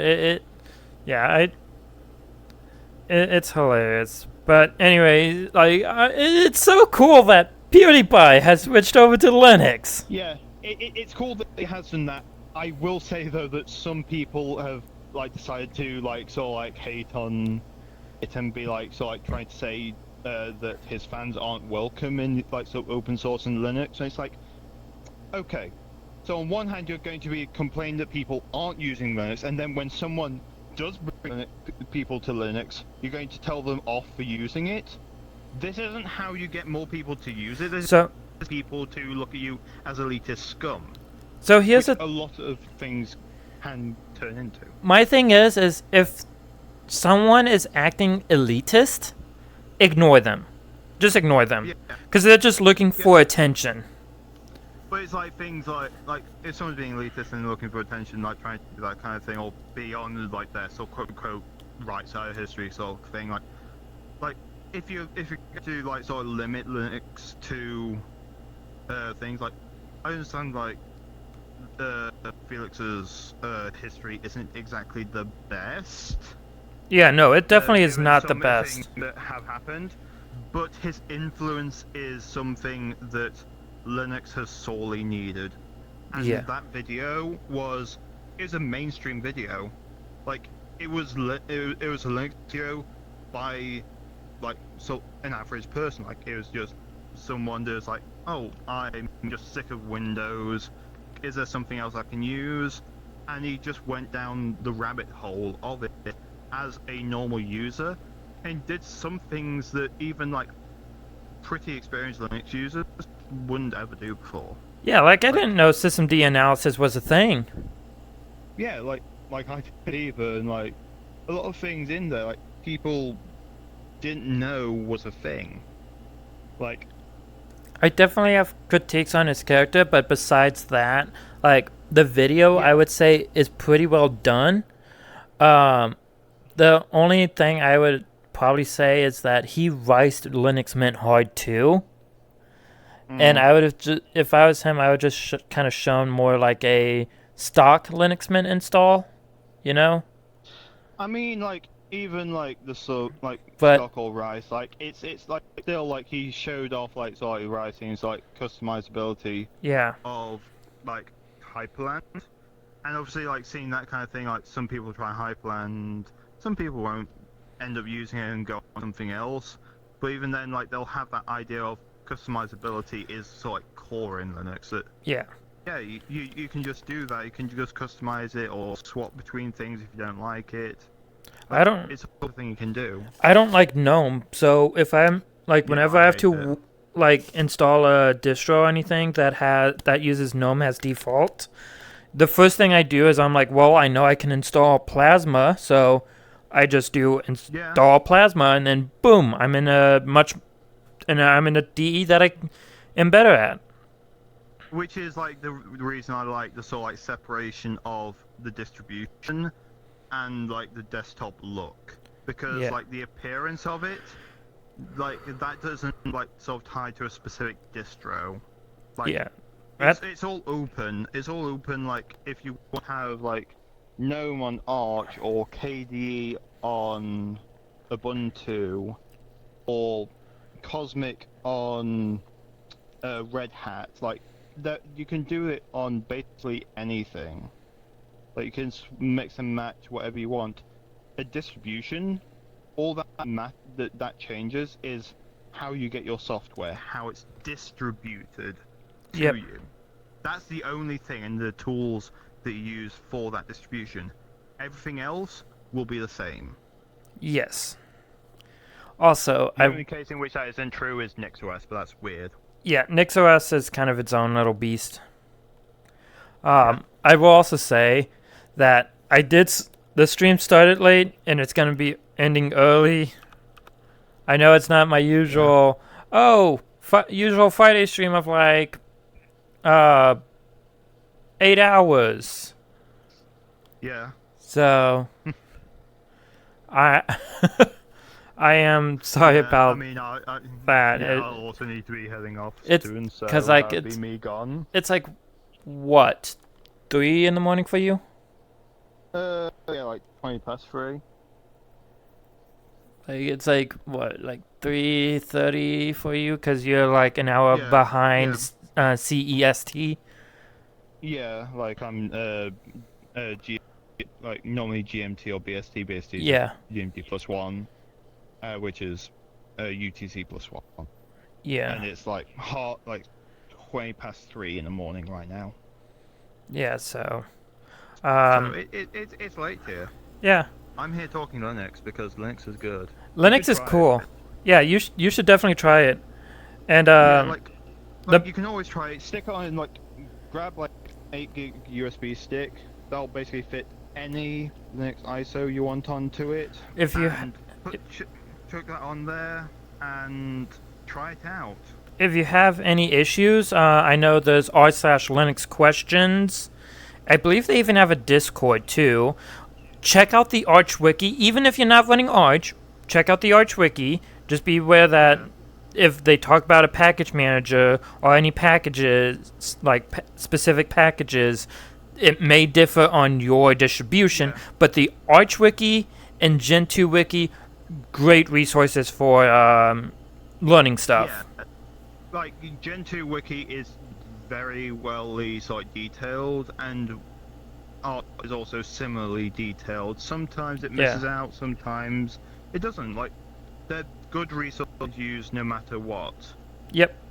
And like you can always The sort of, like other like if you're in the Resonite Discord, then there's a Linux off topic in there, and usually you can get some amount of support in there, but be prepared for opinions about some stuff sometimes. Yeah. The other thing I will say is I like to be very active in my Discord when people bring up Linux. So. Oh yeah, if you mention Linux around me, I'll be like, Linux? Yeah. Like, same here. It's just like, Linux? So, but, yeah, so if you want to talk Linux to me, like, there's my Discord, too. That's where I mostly hang out at. Yeah, like, I So. think, like, like, a lot of people would, oh yeah, like, I'll be trying Linux now. I'm like, okay, if you're going to be serious about this, like, hit me up about any questions. I'll see if I can help with it. Like, I recently, like, I say recently, like a couple months ago, I helped to get someone in Resonite. I like helped them with setting up like Linux and VR and stuff, and this was like sort of like very sort of like thrown in the deep end. They use the Big Screen Beyond headset. That thing requires a custom kernel to be built. So you're building Linux itself, where usually you just download it, just pre-compiled. No, they had to compile it, help them through it, and like they managed to do it. Like, as just an old person, like, it's a little bit more hassle, and I hope that they get that like included in like just Linux itself, just normally, so that you don't have to have a separate kernel. And I hope the Big Screen Beyond 2 also does that. Yeah. Real quick, do you know Zaphel? Zapheal? Do you know them? Zaphael? Yeah, like Zaphael. I know of them, don't know much about them. I see. So, my friend VT got online. They were there, and just out of nowhere, like, I was talking about my experience of using Linux and VR on the, like, VR and Linux, and and they said that they tried to do it, but it just wouldn't work. And I told them about to try Envision. They got Envision working, and then they fixed the mirror issue with the one environment variable through the help of me. And now they're just like, now I pretty much don't need Windows. Yeah, like some people basically just have a few blockers to stop them from going to Windows. Like, Yeah. a big blocker would be like a kernel level anti-cheat for video games, or Adobe software if you're like a creative person. But like, for example, if you use Premiere Pro, get DaVinci Resolve. It's slowly becoming the new industry standard. Yeah. You might as well try and learn it in your own time. It's free. It has a free version. There is a paid version with some extra features. And I will say that for the Linux version, that like it does have issues with X264 encoded video, as well as audio weirdness. But I can it's easy attest enough to the audio set- weirdness. Yeah, but you can set it like, for example, OBS recording to use other encoding formats, or when you go to like edit the video, you can just like re-encode it. Yeah, remuxing, as it's technically Yeah, called. remixing. So, Or if you like DaVinci well enough, you can buy it and then you have that codec already, I believe. yeah, when you DaVinci buy works it. on a per version basis. So, if I Mm. recall, you can buy, like, you can get a license for that version. But you do also get bug fixes for that version. Yeah.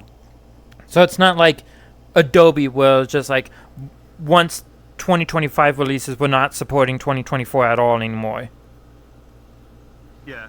Like there's DaVinci Resolve 3, and then there's DaVinci Studio. Resolve Studio, which is $295, I think it is. No, I thought it was like 300. well, I'm just looking at it now, and £306 in the UK. Yeah. But that's okay. There you go. There's software. You have a Also, license. Cool. Fun fact From about here until the end of time. DaVinci Resolve, it uses the same backend as OBS. That being said, it uses FFmpeg. Oh yeah, FFmpeg is really good. Like it's basically The if you want industry to mess standard. around- Yeah, FFmpeg is like just an industry, kind of an industry standard for like low-level like stuff dealing with video and audio, like well, audio video combined. Yeah. That's just what you use to like And- convert between formats. Funny and, enough, yeah, a lot of people seem to think FFmpeg only deals with audio and video, but no, it also you can convert images with it too.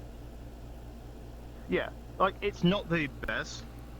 It's not always a better tool to use for a job, and usually like you're better off like sort of putting it into GIMP and re-exporting it. Yeah, Because it's then you not have a lot more um, control, and it's not, terminal. Like sometimes terminal tools can be a bit much. FFmpeg is more for converting between formats, Yes. which isn't to say you can't do effects with it. Like you certainly can, but it's more for converting between formats. So, Yeah. anyways, we're getting on like rant again when I probably need to probably should be doing a raid out, Yeah. Um, Is there anyone that's doing Resonite? honestly, I was thinking about raiding No. out to. No one's doing Resonite. No one's doing Resonite. All right, well, I'm gonna raid out to Nico. They're doing some blueprints. Oh, blueprints, nice. Yep. So I've seen parts of that, but I haven't seen the. I've entire thing. seen it. I I might want to try it. I don't seem really that interested into it, to be honest. So, but you beans have a wonderful time. I just had one of those weird belches. Make sure you Have a good day. make sure you tell Nico that it's an Imperial raid. All right. Make sure you tell Nico that. Stay hydrated. Don't care where you're from. Just hope you enjoyed. And I'll see you Sunday with some Cosmetia. Yeah, I hope you enjoyed us just Linux talking, nerd talking. You know, I might call the weekly Friday thing just nerd talk. Yeah, that's what it is. Yeah, just calling it nerd talk. But yeah, I'll see you beans. Bye. Bye. Bye.